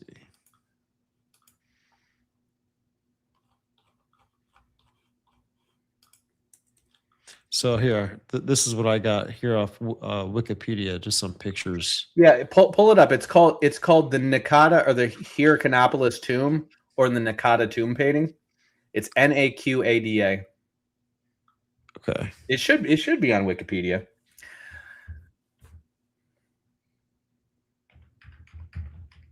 What is it? Nakada painting? Yep, it's Naqada. I probably spelled that wrong. There we go. Just go to images. Is this it here? Oh, images. No, it's a gotcha. It's a tomb painting. You need to type tomb. Oh, there it is, right there. Painted tomb. Right here? Yep. So I'm gonna decipher this thing for you. So remember, you have a Sethite priesthood, right? So the Sethite priesthood, remember how Seth is born and they say, God gave me a son to replace Abel. That's I already see the abodes, like the boats. Yes. Right. So the boats represent colonies because they literally, all their colonies are just going to be up and down rivers. And is there water on this? Yeah, it's land and water. Look, it's a map. Right. Yeah. Okay. So imagine you can just see this, and it's like somebody's circling around the world, and it's one big continent, right? What does the one way off to the right look like? Oh, you don't have the full image. You need the full image, dude. No, I don't. I don't have the full image. Here, let me give you a link. And yeah, they're all very like thin. I'm texting you a link, and I want you to pop up the whole thing. Okay, put it in the private chat. Did you put it in the private chat? I just sent it to your phone. Okay, let me see here. Pull this up. I mean, I can put it in the private chat if that. Yeah, put it in the private chat because I don't know why my Mac it uploads my text messages so late or something. It's weird. No, you're fine. You're fine. Perfect. That works. So when you get it up, let me show it to you. Yeah. So imagine some guys are just going by. You got to scroll down a little bit. Okay. You'll see that wall. It's going to be really long. Imagine somebody's just going. There it is. Now expand that. Imagine somebody's just going around the world in a boat along the seacoast. Okay. Look all the way over to the right. What does that look like to you? That looks like Egypt. No. All the way over to the right. All the way right here? No, right there. Just take that by itself. What does that look like? Imagine it vertically. I don't know. South America, I can't dude. see it. Oh, okay. Remember, it all used to be connected by one. So it's distorted because they're just going around mapping stuffing. Notice this white one down here looks like the Arabian Peninsula. Yes. Okay. Okay. So this big middle part is the Mediterranean Sea. But if the sea levels were lower, which they were after the flood for probably like a few centuries, actually like 600 years, you would have had these land bridges across the Mediterranean Sea. And so If you scroll on this picture, now go to the lower left-hand corner and scroll up as big as you can. That's as far as I can go. You see the guy with the two animals on either side of him, the brown guy? Yes, right here. Yes. Can you make that bigger? I can't zoom in on it more. So that image, you're going to find images similar to this all over the world. It's a man with two animals, and he's pushing his hands across to both sides. What he's showing is him intermediating between two animals that are fighting. Okay. So they call this guy the Lord of Animals because he's all over the world. Who do you think that is? Abel? No, Adam. He was given dominion over all the animals, right? So then the Sethites are made a priesthood, and the main function of the priesthood is to intercede between men by asking God for wisdom. Okay, so they offer up sacrifices to God, and then if there's a civil dispute, they ask God for help. That's what Melchizedek is. Okay, so notice how you see all the guys in the white skirts going around. They're the priesthood, and notice how they have their arms pushed out, just like he does with the two animals. Mm-hmm. Okay, now you see on their boats, you see two altars. Mm-hmm. Okay, so think about it. What do you think that represents? What would two altars represent based on the Bible? Yeah, it would be Cain and Abel's sacrifices. Right. So it's a representation of God accepting one person's offering over the other. That's their basis of authority. Okay. So when Seth is born as a replacement for Abel, the Sethite priesthood replaces Abel, and those boats all over are symbols of their government being established all over the earth. Okay. Okay. So now you have the one black boat. Okay. Scroll over to that. Now you can't see this up close, but I'll just tell you the rest of these pictures are literally like people being beaten by other people, or people like meditating, or like people beating animals. Okay. So this is the earth being turned to violence, apparently. And these animals are spread all the way over into the Americas. And then you have this black boat. And if you scroll up on it really close, it just has one altar on it. And then next to the altar, you have a gateway with ascending stairs in it. Mm. So if you see how there's that river that is going right above the boat from right to left. Is it right here? This one? Yeah. Okay, now remember, they probably don't, this is probably a distorted image, but that's the Nile, okay? Okay. This is a distorted image, and so if you go all the way up, that's the corners of the Mediterranean, that's supposed to be the Black Sea. Remember, these seas are all going to get bigger as the ices melt after the flood, but this is what it would look like, because this is before the ice bubble that was around the earth fell down and became, raised the sea levels and all that, okay? So you have this is a Canaanite colony. And what it's representing is this altar and then this ascending stairway through this portal, this gate. Okay. This is also would represent Upper Egypt, and it would represent where the Temple of Unas is, and all the Egyptian cult magic about ascending into becoming this or that god after you die. Right. So what it seems to represent is the central religion, the Canaanites, and then the Sethites. And the Canaanites are going to be a lot smaller people, because who wants to marry the son of a murderer, right? Yeah, with places like Göbekli Tepe and sites like Karan Tepe and places like that, that date back to, like, they roughly think like 12,000 years ago or whatever. Do you think this is descendants of Ham, Shem? No, it's actually, it is descendants of Ham, but the reason why it dates so long is actually really simple. So there was an ice bubble around the earth before the flood, and that is actually attested in Zoroastrianism, it's attested in the Apsu myth, and it's attested in the Bible and Job. Okay, there was an ice bubble around the world, a hard ice bubble, and because of that, no cosmic radiation got through, and there was no carbon-14 created. So I had to figure out how to map this out, because I don't know the science well enough, and so I used AI to do it. But basically, I just said, well, what would happen if this was here from this long? And they basically said everything before the flood would have dated past the maximum date of carbon-14 dating, so it would have dated like it was in excess of 50,000 years old. So they would have to use other sources to date it, and that's where they use like stratigraphic layers and all this stuff. Okay. Well, stratigraphic layers don't work, because literally you have places like wherever you have big mountains, you have mudslides year after year after year. Every year there's mudslides, right? And they literally like, oh, this is thousands of years, and this is the Cretaceous period, and this is this, and they don't realize, like, yeah, they just keep having mudslides because you're next to a mountain with rivers flowing down it, right? They still have this in India today. They'll wipe out whole villages and stuff like that with mudslides. So all of the dinosaurs they have preserved in the world are almost all near the Rocky Mountains or near the Himalayas. Why do you think that is? Because it takes a mudslide to bury them quickly enough to preserve the body. Otherwise, the bones would just rot, and this is why we don't have buffalo bones everywhere, right? Yeah, so makes sense. So most of these dinosaurs they have are probably post-flood dinosaurs, because they're actually in the book of Job, who are just covered by the mudslides. What you're going to have after the flood is, the way they carbon date stuff is they look for organic material near the whatever they're digging up, right? So I'm going to look for, let's say, if I find a jar, right? Well, I can't really tell what that jar is, how old the jar is, because it's just made out of mud, right? But if there's dust in it, that dust could have once been food. So that dust is made of carbon. And so I'm going to test the carbon and see how old the date is. Well, the problem is, if that was before the flood, it's going to read over 50,000 years no matter what. If it's after the flood, all the way down to around the time of Moses, when the lives are shortened to the current age, and I believe this has everything to do with carbon-14, after the flood, you're going to have an exponential difference between their actual age and 50,000 years. And there's a math equation that goes into that I'm not smart enough to figure out. But the idea is if you dug up something soon after the flood, and then you left something there, like anything organic, like food or a basket or anything that was made out of carbon, it's going to read way older than if you dug up something 500 years after the flood. So if you go to the Bible, it says they traveled from the east and they found the plain of Shinar, right? So the way they would have traveled from the Ararat region is right down the Euphrates River, and then it bends, and then it goes around back into Syria and Iraq, right in Anatolia.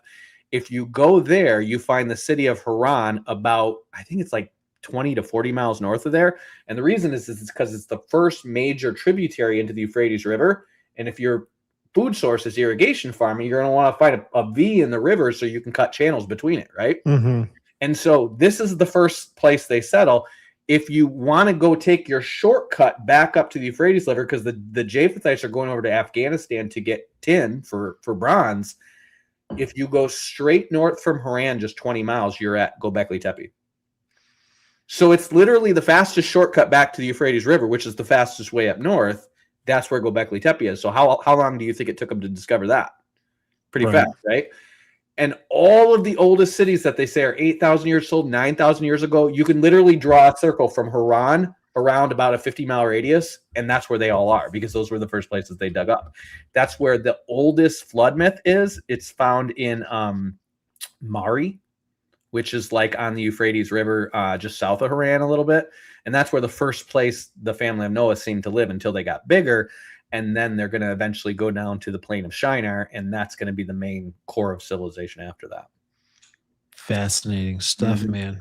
You know, because I've traced the mother goddess. You know, like I've done like a big research ordeal on that, and it goes all the way back to the Paleolithic age. Now, I'm not a carbon dating guy. I don't know. I mean, it's too much science for me that can go wrong. So I'm not gonna say, hey, yeah, it was 40,000 years ago, Paleolithic age. But the oldest things that they can find pertaining to like sculptures, idols, and things like this, like what were the people worshiping? And they were worshiping Venus of Willendorf, or at least from what I've found, that's the furthest back that we can go and trace the mother goddess. Yeah. And then it's funny that there's a carving on Göbekli Tepe of a mother goddess like delivering a child. And then that's where you get it throughout, you know, I mean, because it's other places. Not a single person, it's the generic mother of the Nephilim. Yeah. It's weird. So you have them all over the world, because all over the world they're trying to be the seed of the woman. They're trying to be the one who fulfills the promise to Eve.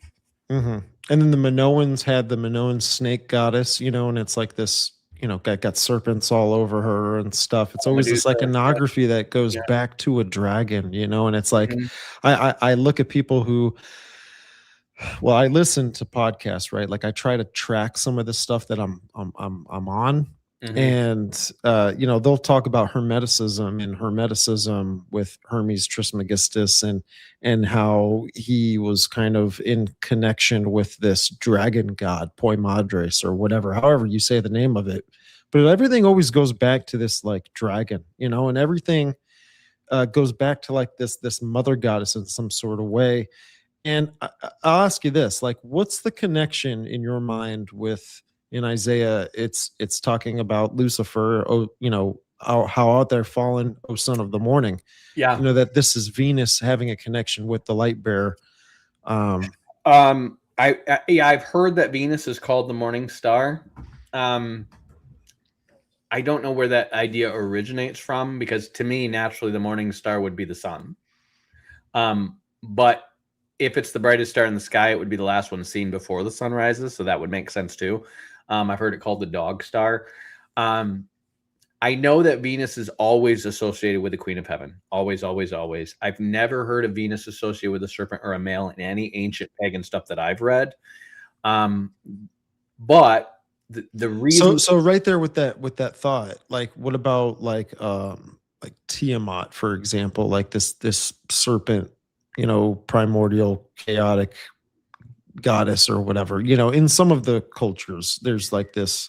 Yeah, I'm just tracing something back. Tiamat as far as is I can think unique, of. that it's a feminine serpent god. That is very unique, and the reason why, I believe, is because the Canaanite version of that, which is about 200 years older, calls the serpent Lotan. If you know who Lotan is, he's in Genesis 36, and he Timnah is his sister, and that's the mother of the Amalekites. So Timnah seems to be Tiamat, and Lotan seems to be her brother, and those were the people that Esau was married into, and they're Lotan is the father of the Horites, who eventually get driven out of Edom by the Edomites, along with the Amalekites, who are bastard kids of Timnah. Gotcha. So the Edomites actually seem to be pretty base for back then, because like you have the Amorites back and forth between Canaan and Babylonia, and then the Edomites are pretty tough. Like Esau is kind of a beast. I mean, he is that rugged hunter guy, right? And he rules the mountain of Seir, but the Ammonites aren't really against them, because remember, they start out as friends of Abraham.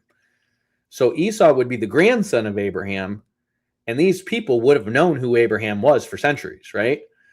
So the Edomites, they actually treat pretty good. And then a lot of the stuff that goes into the Baal myth and the Tiamat myth, as well as the storm god, which becomes Marduk, comes from the Edomites, because Job was among them. He was King Jobab, and he's like the second king of Seir after Bela. And Bela is the one surviving king who doesn't get killed, because Lot prays that his city gets spared when Sodom and Gomorrah is destroyed. So you have Bela, who's a long-lived king, and then after him, Job, who lives to be like 240, and then after him is a Temanite king, which Job's friend is Eliphaz the Temanite. Gotcha. And that's Esau's son. So they're respected people in that region. They are even intermarried with like Egyptian kings and stuff like that. Like they were respected until Israel started beating up on them, basically. Gotcha. So it seems like Tiamat and Lotan are just Lotan and Timnah. Like they're gods that are associated with the dragon, because they do the same thing with the Hebrews. So the last Hebrew ruler before they get overthrown and pushed back into Goshen, they call him Apophis, which is literally the serpent. It's the serpent of chaos that Seth is killing. Right. So they're just calling him the devil, right? Like they're just like, he's the Antichrist, right?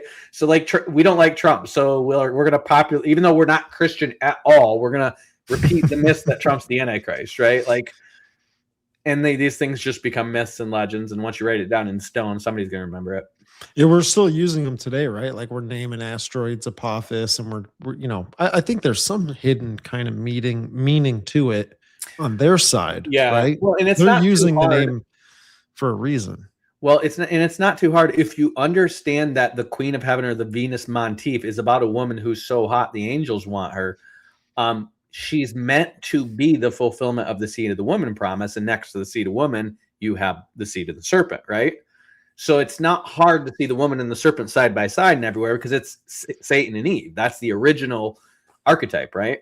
Right, right, And then they just keep going down and down and down. And of course, wherever you find Nephilim, you're going to have, twisted Gnostic inversions of it where the Satan's helping you do it, when in reality, it's, he's supposed to be the enemy of the serpent. And you're going to have both. And I mean, in Egypt, you have Iraeus, which is the good serpent, and Apophis, which is the bad serpent. So you have Gnostic inversions everywhere because the Canaanites are inverting everything. And after them, after the flood, the Canaanites are inverting everything. The Gnostic inversion is just literally, it's what Satan did in the garden. It's what the Canaanites believed, and then it's what the Canaanites believed. Yeah, yeah. And what's interesting too is there's with this Antichrist figure, right? Because there's this prophecy of this Christ in the different cultures. This Christ, which is the Antichrist, right? The Maitreya, right? The Maitreya.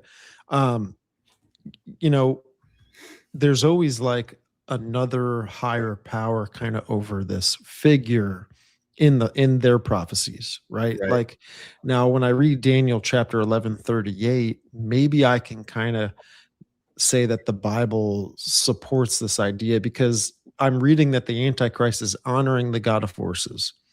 And so like what is the God of forces? Didn't we talk about that in your last one? That's the force. That's literally the Tau. Yes, we did. We did talk about that. Right, right. So the God of forces actually has there's remember how I told you like Satan always gives you two bad ideas and has you fight over which one's like better? in my opinion, that's the divine feminine harlot. I know that's the Tao, but again, you have the harlot and the beast. You have two versions, okay? Okay. So they're literally divided east and west. So think about Hermes' staff. It's called I had it in my book. It begins with a C. It has two snakes winded around it, almost like a DNA. Have you ever seen that? Oh yeah, yeah. So this is Satan. Remember, I said caduceus. Caduceus, yeah.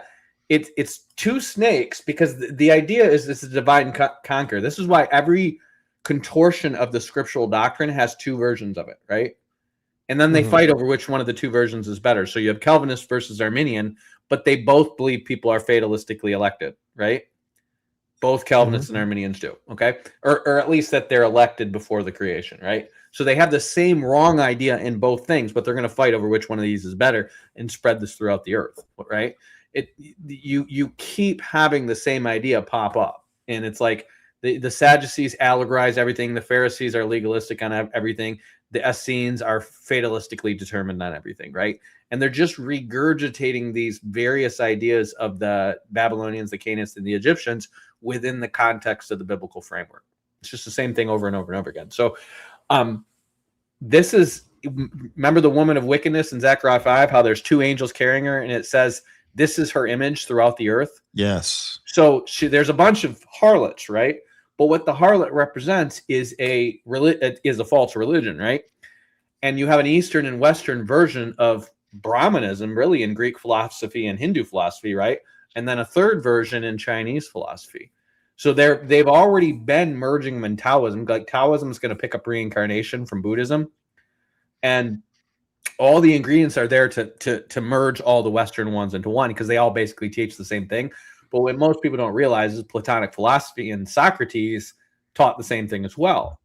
And if you know that theirs came from the Egyptian mysteries, you have the Western version and the Eastern version coming back to where they all originated, which was Sumer or Eden, which is on the Euphrates River. Okay. And Ham is the guy who he's called the messenger of God because he's the one who was able to dig up the scripts of Sumer in Egypt and teach the Canaanites how to read them. And so that's why he's the messenger of the gods. He can read the divine stuff, right? And so he becomes that down in history, and the Canaanites are the ones who spread it around, and that's why they're cursed by Noah, because they're the ones spreading around the false religion, which ultimately amounts to creating Nephilim, human sacrifices, literally trying to get God to do all the stuff that God already promised to do through like crazy blood rituals and demon stuff, right? And then not trusting in God and waiting on his promises. It's like the opposite of what God's always telling Israel to do. Yeah, I even feel like that's where maybe even this speculated story of Atlantis might have started. Like maybe it was something that Ham did, right? Like I'm not saying that it has to be true, but maybe it was something that it helped the religion. Yeah. It helped inspire people. It helped bring together people to do things, I mean, it was Egyptian, and Ham starts out like the first civilization he's digging up after he basically leaves Haran is Egypt. And I think that's because his wife is from there, because they actually call the original name of Egypt was Kemet. The name Egyptus comes from, it's a Greek name that comes from the Coptics. So Copt or Gipt, and then the Greeks would add the AE. And then they'd always add the US in the front of male names.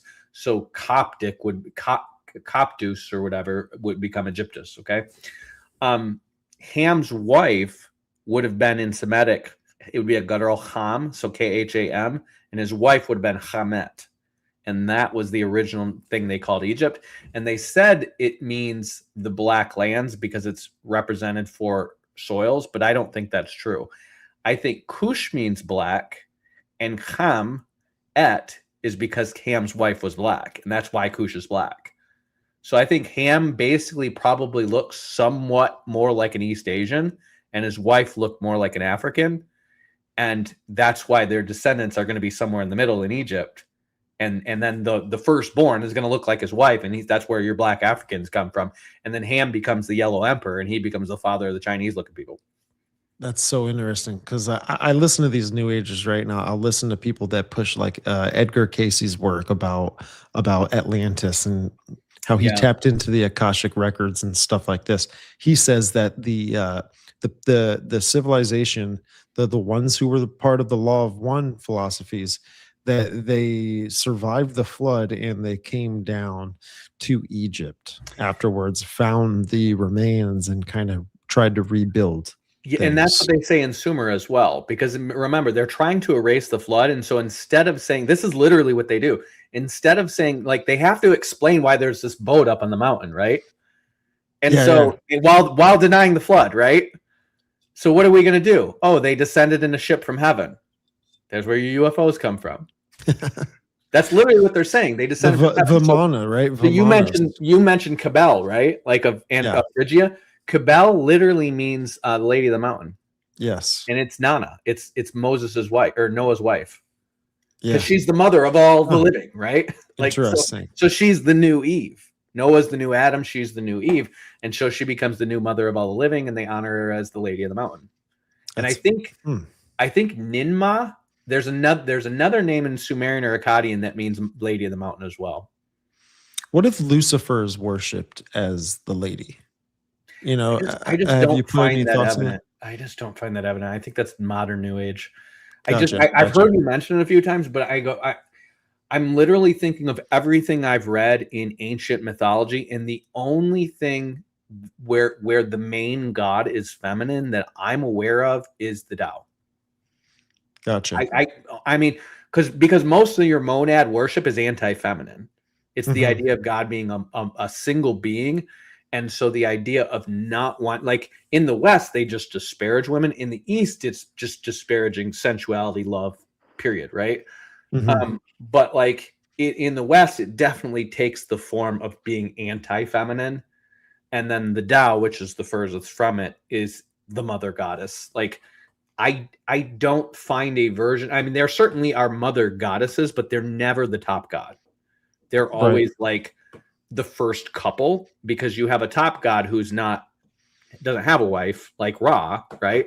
And then he creates Shu and Tefnut, which are a husband and wife, or you have, Utu and Ningishada, and then you have the first two, and you literally have a woman who's associated with pregnancy and fertility and childbirth, which is Eve, and then a man who's the lord of the animals, which is Adam. Yeah, I see the connections you make, and it's fascinating. And it's a breath of fresh air a little bit, because I haven't heard these kind of simple connections, connecting them back to just. Well, and that's what my book. You see what I'm saying? Because a lot of this stuff can get pretty esoteric, right? Right. And that's the thing is, when you understand what I'm trying to do with my book, because again, I've had to study a lot of documents where like I've had to pray through these, because some of these ideas are very persuasive and they're demonic in their origin. And you know this, but like I can read the Tao and I can like the Tao Te Ching and go, there's so many ideas in here that are compatible with Christianity, but it's demonic, right? And I have to pray, like, remember, these are not just good people who happen to be Chinese but didn't know Jesus, right? Like, this is an idea that came from Satan. So try to understand that and keep that in front of you. What's And crazy is like the sensuality behind it is like, or the sensation behind it is ecumenical, right? it's Like very it just naturally is. It sounds good. Like why because they can't this? want to make it sound like it's Yeah. natural for all of us to get along. And in the Tao, they literally reject the idea that sin is bad. It's their necessary opposites. It's like the light side and dark side of the force. So when you understand, like that's what Satan's going for, what is he saying? He's saying, I'm the adversary, but I'm necessary. I help you grow, right? Mm-hmm. I Mm-hmm. mean, think about what Paul is talking about in Romans. He's like, "Oh, by our evil, God's good comes about, right? Or God's Right. good is revealed." That's literally in the Tao Te Ching. It literally says, "How can you know what light is without darkness? How can you know what good is without sin?" Right. Right. You know, Yeah. but I mean, when you say it's basically Satan saying, "I'm as necessary as God is. I need to be here for eternity." He's trying to make a case for God not to destroy him. Right.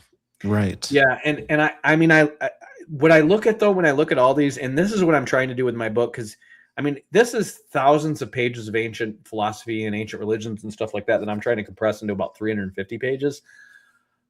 Is that it isn't that complicated. I mean, Satan is very crafty, but he's not very creative, and so everything he's doing is literally like it's a more complicated version of what he did in the Garden of Eden, which is like, no, you're not supposed to not eat the fruit. You're supposed to eat the fruit, right?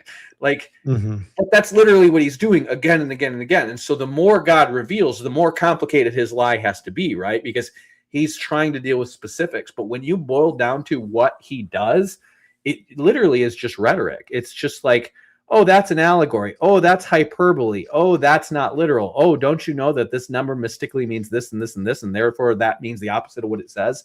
He's always trying to make things mysterious so that within the context of the mystery that you really don't understand, he can insert his lie more easily.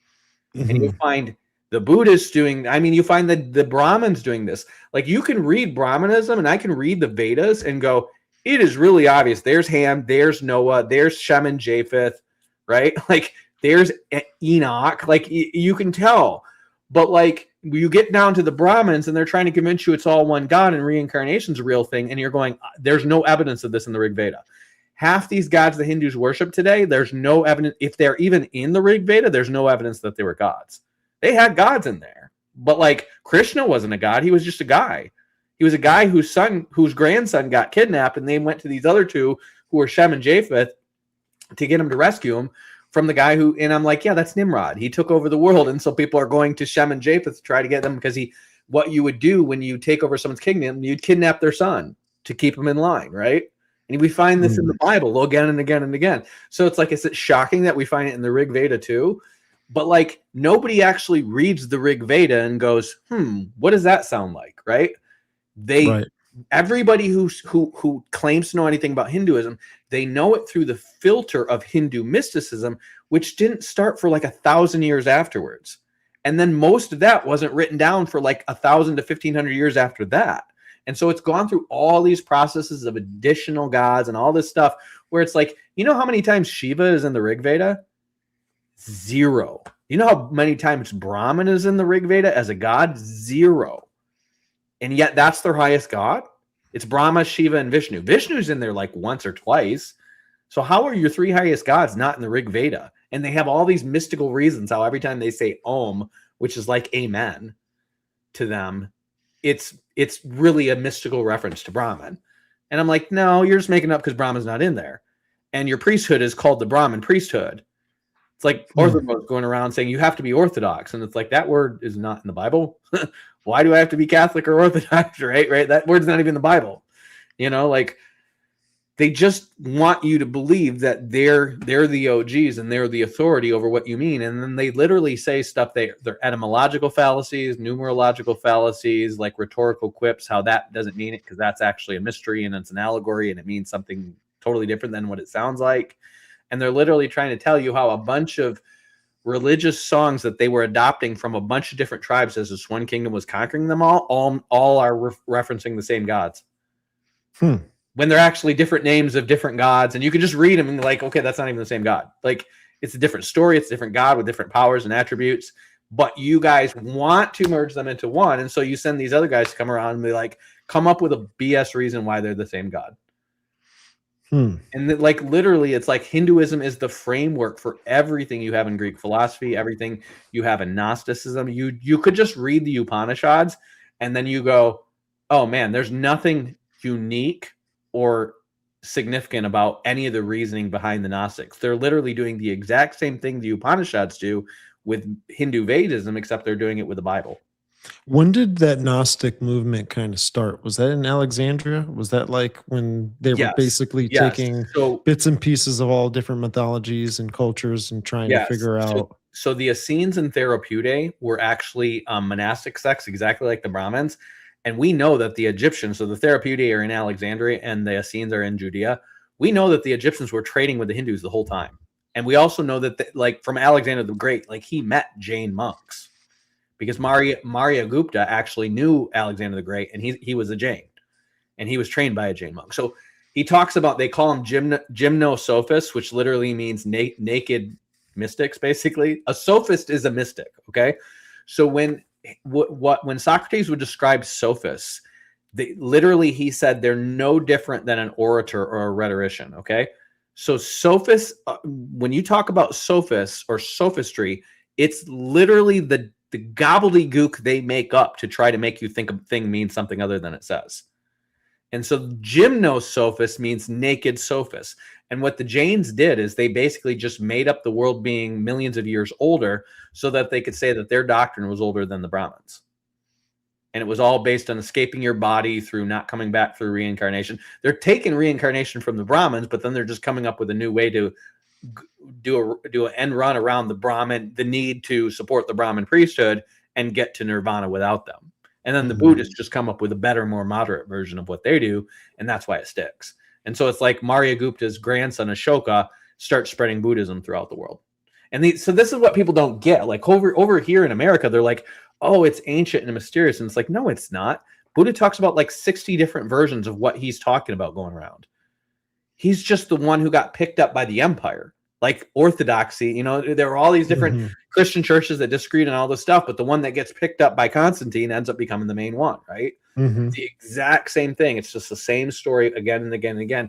Whoever gets the secular government to say, oh, let's, you know, well, we think Trump's God's man. And what a coincidence. Trump likes our church, you know, because we're calling him God's man. Yeah. Yeah. You know, so we're at the hour and 45-minute mark. I want to, I gotta, I don't know. I just want to, I feel like I have to ask you these kind of questions. It might kind of deter from the topic or whatever. Oh, you're fine. But like artificial intelligence today, and where it's headed, you know, what are your thoughts with prophecy, revelation? I see artificial intelligence as the strange god of Daniel. And the basic behind the image. Now, is the god of forces the same thing as the strange god? I don't think so. Well, yes and no. Here's why. Okay. The idea of the monad is always a force or first principle, right? The unmoved mover is a force, right? So Aristotle's unmoved mover is not the God of the Bible, even though Catholics will say it is. It's literally a God that cannot change, and he doesn't move, but he moves everything else. So he's a force. Okay. The Tao is literally a force. It's a spirit that moves every other thing, but itself is just absorbs everything and it's unchanging. Okay. So that is the invisible version of it. The visible version is going to be the image of the beast. So that will be, if you will, their version of the resurrected Christ.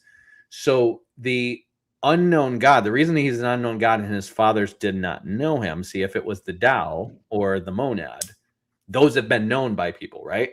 But if it's a God that's not yet been created, which is artificial superintelligence, I believe, then it's a God that his fathers didn't know. It hasn't been created yet, right? It's the living idol. So I would say they're yes and no. I mean, Satan is certainly the force behind it, but the manifestation of it, if you understand Parmenides, which is, I would tell your users, if you want to understand the root to Greek philosophy and monism, go read Parmenides, the poem, and try to compare it to scripture. Or I'm sorry, his poem is called On Nature. And it talks about how, like, nothing is not true because whatever can be imagined actually is. Okay. And it says that The monad is the it is. Okay, so Christ is called in the Old Testament he who is. Okay, so it's trying to convince that God is the collective sum of all of our imagines, and everything we imagine is true just from a certain perspective. But if you put all the perspectives together, like the blind guys around the elephant, you will be able to express what God actually is. Does that make sense? Yeah. So what AI is doing right now is it is collecting. It's basically a really fast, becoming more and more intelligent Quora or Reddit, right? Where it's taking the information in the dialogue, because it's not just giving us information, we're feeding it information. Oh yeah. Right? And so it's taking the collective consciousness of humanity through our words and turning that into a living sum of our logic, which becomes an artificial logos. It's the monad, right? It's the monad, the collective sum of our intelligence, right? And so as that comes to crystallization, which is just a matter of getting everybody hooked up to it, and what they really want is just a straight line to your brain, right? Not your interaction with a keyboard, but a straight line to your brain, right? They believe that collective sum will be God, or at least a God that's able to fight God. So it's Tony Stark's suit of armor around the world versus Thanos. Does that make sense? Right. Yeah, I agree. We keep putting it in our movies because think about all the disaster movies from the 90s onward, right? What's the story? All of humanity, and you always have the scene where like the Buddhists are praying and the Muslims are bowing down and the Christians are praying, and then they go fight the thing and they win, right? Mm-hmm. Unify all the people together, forget the religious differences, and we can beat God. Because God's always an alien that comes down and we all have to get together to fight him, right? Or a natural disaster or cataclysm like the flood that we all have to get together and fight. Right. Like the core and stuff like that, right? It's exactly happening. It's the spirit, it's the zeitgeist, it's the spirit of the age, and they're feeding it to you again and again and again and again and again, so that when they do it in real time, it's going to feel so familiar. Right, exactly. Like this is what we're meant to do. Like there's almost like a level of acceptance behind it already. Oh yeah. I mean, right. I used to watch these comic book movies, and I mean, I would have these weird spiritual experiences and stuff like that. And the God eventually showed me, he's like, that's your flesh. They literally have you think about it when you're like Wolverine and Hulk and raging. That's your flesh. That's what your flesh wants to do, is rage out and fight and, not wait on the Lord, right? Like there's no superhero is just like, I'm just going to pray and trust God and wait on him. Ooh, I'm going to die because I'm persecuted, right? They're always fighting and then emerging victorious. Yeah, even if they do die. Yeah, that's an interesting way to put it. Yeah, and I see like this artificial intelligence being personified. If it was personified, I can only see it being personified as a woman. I would agree. Yeah. Right. Isn't that the weird thing too? Like I don't know. Yeah. Like I look at these movies, right? Like I feel like you're one of those movie guys, so you would get this. But in iRobot, there's like this big Tower of Babel looking thing where this artificial intelligence is running and operating out of this centralized location, and she's a woman, and it's in a city, right? If you could just imagine like a smart city or something. I don't know, just trying to look at it in reality today. But in that movie it's a woman. In the Eagle Eye movie it's a woman. All the movies it's a woman. And and I look in Revelation and I see the harlot and I'm like, this has to have manifesting in our world. I can see it look like this. And the marriage of the two is the image of the beast. It's the software, it's the AI merged with the man who's the beast, and he becomes the image of the beast, and he's immortal. Yeah, it's wild. It's such a trip, but I think it's possible. Yeah, I think it's. I mean, all you have to do is you just take it all and you like try to line it up. If Christ is the church, the Antichrist needs Mystery Babylon, which is a collective bride, right? If Christ is a resurrection, the Antichrist needs a false resurrection. If Christ is united to us through the Holy Spirit, the Antichrist needs to be somehow united to us through technology, right? Mm-hmm. I mean, to me, it's like when I saw the movie Transcendence with Johnny Depp, I was just like, that's the image of the beast. Like, wow. It was the most apparent thing where it's just like, I mean, you watch in the beginning and he's explaining this and someone is like, aren't you, wouldn't that be creating a god? And he's like, isn't that what humans always try to do? And Elon Musk is just sitting there in the audience, just nodding. And I'm just like, I don't know how anybody trusts that guy. What's like the movie? Transcendence with Johnny Depp. It's like Elon Musk is like, yeah, that makes a lot of sense. And then, of course, he makes an appearance after that in Iron Man. And Tony Stark gets put in the Marvel Comics as the son of Mephisto. Did you know that? So in this movie, what's it about? It looks interesting. It's about Johnny Depp. He's a computer science and on the cutting edge of AI. And he gets killed by this Luddite group who poisons him with like a radioactive bullet. And as he's dying, they hook him up to robots and get him sucked up into the internet, basically. Oh my goodness! And after that, he's like healing the sick, and he becomes a god and all this stuff. It is the most like I saw that in 2015, and I taught on the Book of Revelation for the first time, and I'm like, I think this is what the image of the beast is gonna be like. And by the time I wrote my Revelation book in 2018, I was like, yeah, 100%. This is the image of the beast. Like, wow. And Elon Musk is basically like, yeah, I'll do that. I'm down with that. Like, it's the first time he ever appeared in a movie, and then after that, it's in Iron Man 2. And I'm going, he's in the movie. Yeah, he's in the movie. He's in the audience when the guy's saying, "Aren't we going to create a god?" And he's like, "Isn't that what man always wants to do?" And Elon Musk is sitting there nodding and like stroking his chin, like, "Oh my goodness, no way!" And then he's in Iron Man, where Tony Stark ends up being the one who fights Thanos. And of course, what does he do? Right. By the end of it, he's got a withered hand and a withered right arm. Did you realize that? Oh yeah.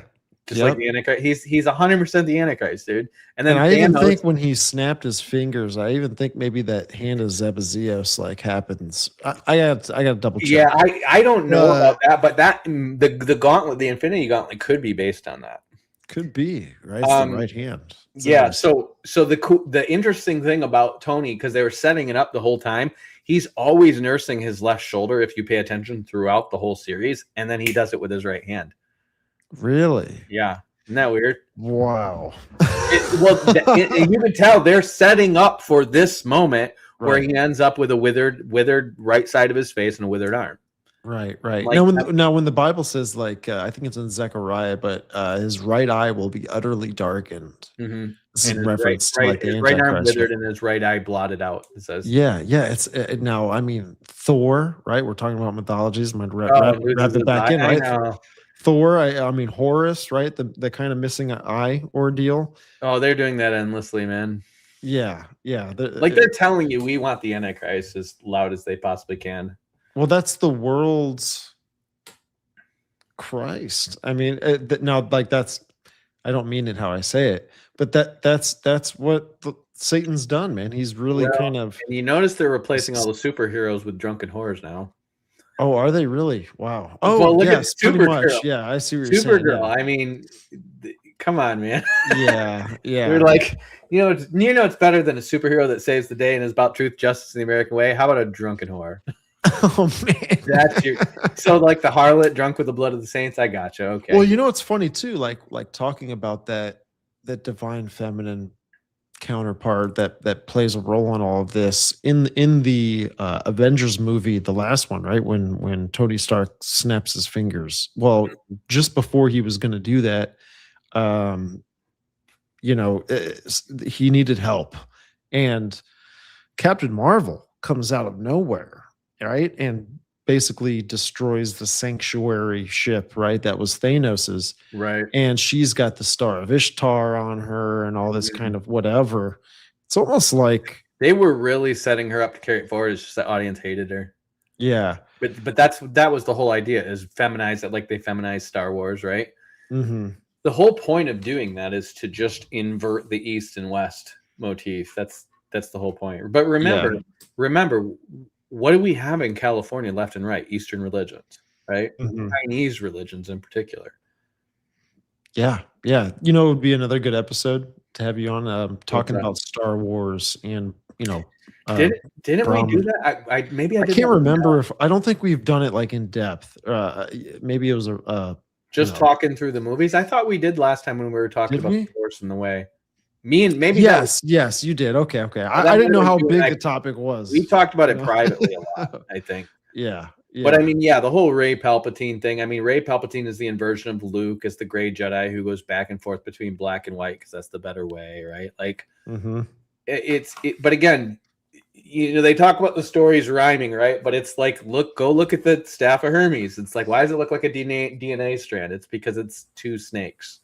right? Yeah. Entwining through, and they're telling the story, and then it eventually merges into one at some intersection, right? The problem is those intersections are doom and destruction and cataclysm because it's God's judgment. Yeah. Yeah, man. God brings his enemies together to Right. destroy them. Yeah. Yeah.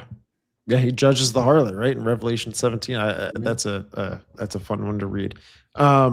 Hey man, so we're getting ready to like land this bad boy. The floor is yours. If there's anything you wanted to tie a bow on, anything you wanted to talk about, we can, get it, Yeah, I on mean, the table. my book's going to be hopefully published by the end of August at the latest. It's called A Serpent by the Way. And it does bring this home. It's going to land the plane on this stuff, and hopefully we'll have a few more discussions before that. But what I would say to your audience is this, is like, Satan draws you in through mystery. God uses mystery to keep things from Satan so he can't counterfeit them. Okay. So there is mystery in the Bible, but the mystery that comes from God is so Satan can't see what he's doing and counterfeit it, because God's whole thing is, here's what I'm going to do. Now you have free will. Satan has free will. God is not fatalistic. Okay. But he's about saying, here's what I'm going to do. And then he's going to do it. Okay. Because he's proving that his power is eternal. It's beyond time, right? Like he can tell what he's going to do, and he can see the end, and he can factor everything in and get it done, despite all of us having free will and wicked angels having free will. Okay. Satan is trying to mimic that. So you hear these people saying, why is he putting stuff in the movies telling you what he's doing? Because he's trying to mimic God. He's trying to create false prophecy. And so if he can project what he's going to do and then do it, well, he's that much more credible. But when you start researching these so-called ancient religions and false prophets and these diviners, even down to, we talked about Alice Bailey predicted that, the Maitreya would be seen by everyone by 2025. Come and gone, failed, right? We just have centuries and centuries and centuries of false prophets. I mean, the Magi, the Sibylline oracles, anything that they have that's true in them is because they ripped it off from the Bible. They ripped it off from the Jews and from the Christians and stuff like that. And then they twist it and contort it. But when it comes down to them trying to predict the future, it's like, it's bad science, so it doesn't work in the experiment, right? And what I'm trying to do is demystify this stuff. I do that with my other books. I demystify church history and the denominations. I demystify the book of Revelation and explain it simply. To show you that, mystery is out there, but that same tuning that you have towards like finding the Illuminati and the mystery in the movies and stuff like that, or getting into the occult, I had that going on in myself too as a young person. But once I got saved, God took that same tendency and showed me that in the Bible is the gold, right? Like nothing that you're going to find in the occult, nothing that you're going to find in the Illuminati in the movies or in conspiracy theory comes anywhere close to the revelatory beauty of the mystery that's in the Bible. When you see this and you see how God brings it all home and he tells the story and he weaves a narrative, you realize what the occult is trying to do is like a cheap knockoff of what God's doing. And when you start to understand those things, I mean, it will, like, if you're born again, it's going to like enlighten you in your spirit. You're going to be happy when you understand it. But not only that, you're going to see like God is doing this thing where he's trying to get the attention of people who are drawn towards gods and the occult and stars and signs and symbols. And he is literally using those signs and symbols to draw their attention away from the signs and symbols towards the simple truth. And the simple truth is this: God is truth. He only gives us rules to protect us. And the one he started out with is just to say, you can't be God. I'm God. Trust me, wait on me. I will forgive your sins if you come to me in repentance. But there's a timeline to this because he is preparing us. He's testing us for a world to come that is going to be eternal. And if you think you're going to get there by always thinking God doesn't mean what he says, that like he's some kind of trickster like Loki, and there's a secret meaning you have to figure out because he's not telling you the truth, or he's telling it in some way that you're meant to figure out by yourself. I think one too that people think of is like, he hasn't told me enough, right? Or like they try to fill, and I don't mean this in the wrong way, but filling gaps in the Bible, I understand it, but it's not necessary. It's not like it's like it's okay. You want to try and go and read like extra biblical texts and all this. That's I don't have a problem with that, right? Especially if you have the grounding where you're going to bring it all back to canon. Mhm. But it's like, you know, It I've puts you kind to of stitch slowed you up down and first. stopped running after filling in these gaps, right? And I'm like, Yeah. you know, God's word is it is there, and it is strong. And The way he it tells you is. what you need to know. And there are Yeah, things that absolutely. are like, I don't understand this, but when you learn enough about history and archaeology, you're like, oh, okay, I get it a little better. Mhm. But the main message of what God's saying is he's telling you what you need to know to not be deceived. Sure. Yeah, I Yeah. agree, So man. I mean, that's where I would land the plane, is to just say, you know, again, I spend a lot of time reading occult stuff to get to the point where I don't ever have to look at it again. And hopefully I can get other people to go, that you don't have to look at it again. All it's telling you is Satan is doing something alongside what God is doing, and he's going to bring it home with the Antichrist, like God brought it home with Christ, and he'll bring it Mm. back with his second coming, right? And Satan is just trying to invert that, and he's trying to convince you that when Jesus gets back, he's going to be the bad guy that we all have to get together and fight. That's literally his only strategy. It seems like it's going that way, and that's a big thing too, man. Like, is everything that's being talked about as far as from like the UFO narrative to like mysteries and mythologies and it's all like I'm looking at the patterns, and Hmm. all of the conversations are just wrapped around a dark figure. It Hmm. could be like, you know, a reptilian, or it could be like whatever. It's demons, or it's the fallen angels, it's the Nephilim, whatever. It's always something that's evil oriented. And I think that what's happening is the world religion, how Satan's getting it together right now is he's kind of like sharing a perennial common belief between all cultures. And all cultures, it's this evil entity of some sort. And it's like he's building up the adversary for when the Antichrist comes, he's like the good guy. And, and the adversary's been established. So when the good guy shows and is on the scene, it's like people see it with their eyes and they're like, yeah, that's got to be good number one. But then yes, like he is against this other god of some sort, right? Like if he's counterfeiting everything, he's going to counterfeit, you know, the good and bad paradigm, right? Like he's, you know, that's my thoughts of it, right? Like the Antichrist is going to be at war against God, right? So it's like he's establishing the foundation of an adversary through different topics right now. That's just all I see is just evil forces being talked about, you know? Yeah, and it's unfortunate that when you see all this going on. I mean, I hit it on all ends when I see people getting sucked into, you know, we got to be a Catholic, we got to be an Orthodox, we got to unite all the Protestants to have Christian nationalism, right? It's like they're all doing the same thing. We have to all collect everybody together to fight the bad guy, right? And it's Hmm. like, who do you think they're going to say the bad guy is at the end? Because I I can tell you they're not getting together to fight the Antichrist, right? Yeah, That's yeah. not a battle the church was ever meant to win. I'm even seeing it too, man. Like I'm seeing Satan's strategy because he's like isolating the Old Testament God from the New Testament one, and he's like, and there's all this demonization towards the Old Testament God, and it's like I see people out there with PhDs that are not even believers; they're of the secular community, and they're pushing content that like Yahweh was this evil God, the Canaanite Gnostic Yahweh, and stuff, all this, yeah. right? All this kind of stuff, and I'm like, I see right through it, and Yeah. I'm like, I see what's going on there. Well, Satan is has an agenda to demonize Paul in the New Testament so that it mhm, kind of crushes that link, that connection of the Old Testament God mhm. to the God of Paul, right? Like it's like, oh, Paul was so I've even heard some Gnostics go, Paul was talking to the demiurge, wasn't talking to the anyways. I'm seeing the demonization in this way, right? The Old Testament God getting hurt by the propaganda, and then Paul is getting hurt. So Yeah. it's the whole Bible's being attacked. Well, The structure, the structure of it. if you remember, academia is all built on Plato's academy. That's literally where it's not a generic word for school. That's what Plato's school was called. And Plato was a mystery cultist. He was definitely into the mysteries. He He was was of the definitely Eleusinian mysteries, or right. He was whatever it's the called. I Egyptian mean, mysteries and all that stuff, right?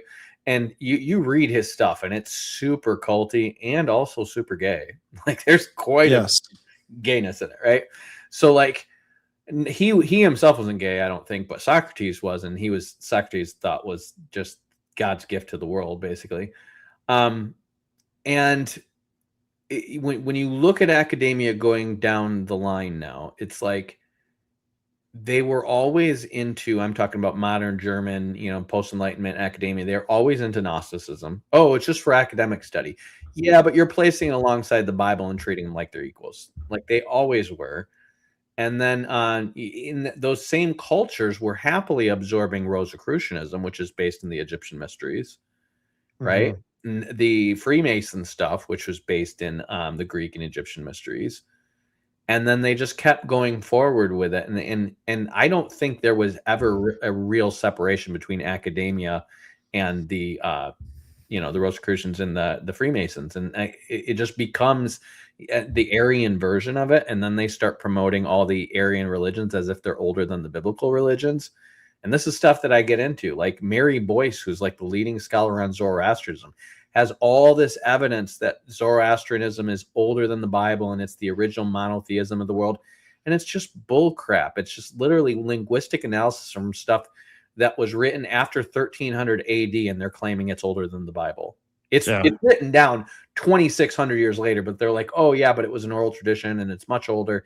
And I just debunked this stuff. It's like Zoroaster was literally an Armenian astrologer who took over the Magi after Daniel left Babylon, and then his sect becomes prominent in Bactria, and then they borrow stuff from the Hindus and invert it, and you can just tell they're trying to take over because that whole region is covered with Hindus and Jains and Buddhists.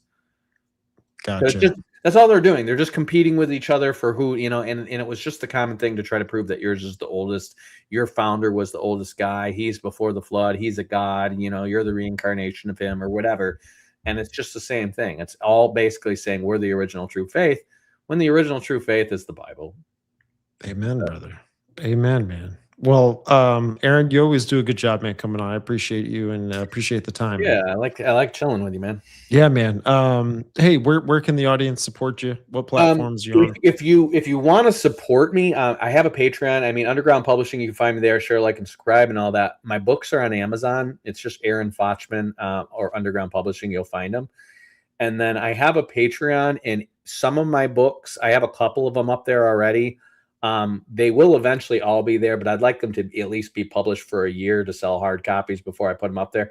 But if you become like a $10 a month subscriber, you can get those my Revelation book, for instance, for free, and my translation of the New Testament, which has all the books put in chronological order with all the history around them.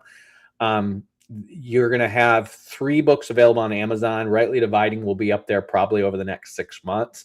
And then probably next year, my next book, Serpent by the Way, will be up there. So if you just want to be a $10 a month sub, I just ask people that if you're going to grab both books for free, then at least support me for 2 months. So just honor rule. And other than that, I mean, I'm talking about my books. I'm teaching through the Bible. I'm talking about the stuff I'm researching on my channel. I'm usually dropping like a video or 2 a week. So the main thing is to keep the Bible the main thing. So I always recommend to anybody, if you're going to study history, archaeology, ancient philosophy, or whatever, just make sure you're reading the Bible 50% of all you're reading. So I tell people, read the Bible plus this. And that's what I did in college, and I've done that to the present, to the point where I'm always thinking about the Bible as I'm analyzing these other things. Right on, brother, man. It's always a blessing. And I got your links down in the description below if anyone wants to find those. Hey, man, till next time, man. I'm excited. Yeah, definitely. Let's do this again, man. Yeah, man. Shout out to Andrew. I see Andrew's in the chat. What's up, brother? I'm excited to go on his show. Yeah, maybe next time we come on, we'll do some Q&A, because I mean, I feel like your audience probably have some questions that I have a lot of answers for, but I'll be done with the book probably by next time I come on. So. Okay. Awesome. Right. Sweet, man. And yeah, we'll do QA. We'll do that. I like that. I like the interaction. But yeah. With all that said, man, folks, hey, if you want to support the show, be sure to head on over to patreon.com/The Biblical Hitmen. Get over your ad-free and community goodie bag stuff over there. Also, support the channel over here on YouTube. Just hit that subscribe button if you haven't hit the subscribe button already. Like the show, share it with your friends, and comment about your thoughts on the video. Also, come support the channel over on audio platforms, folks. But thank you for hanging out with us, and we will see y'all next time. See ya. Good night, everybody.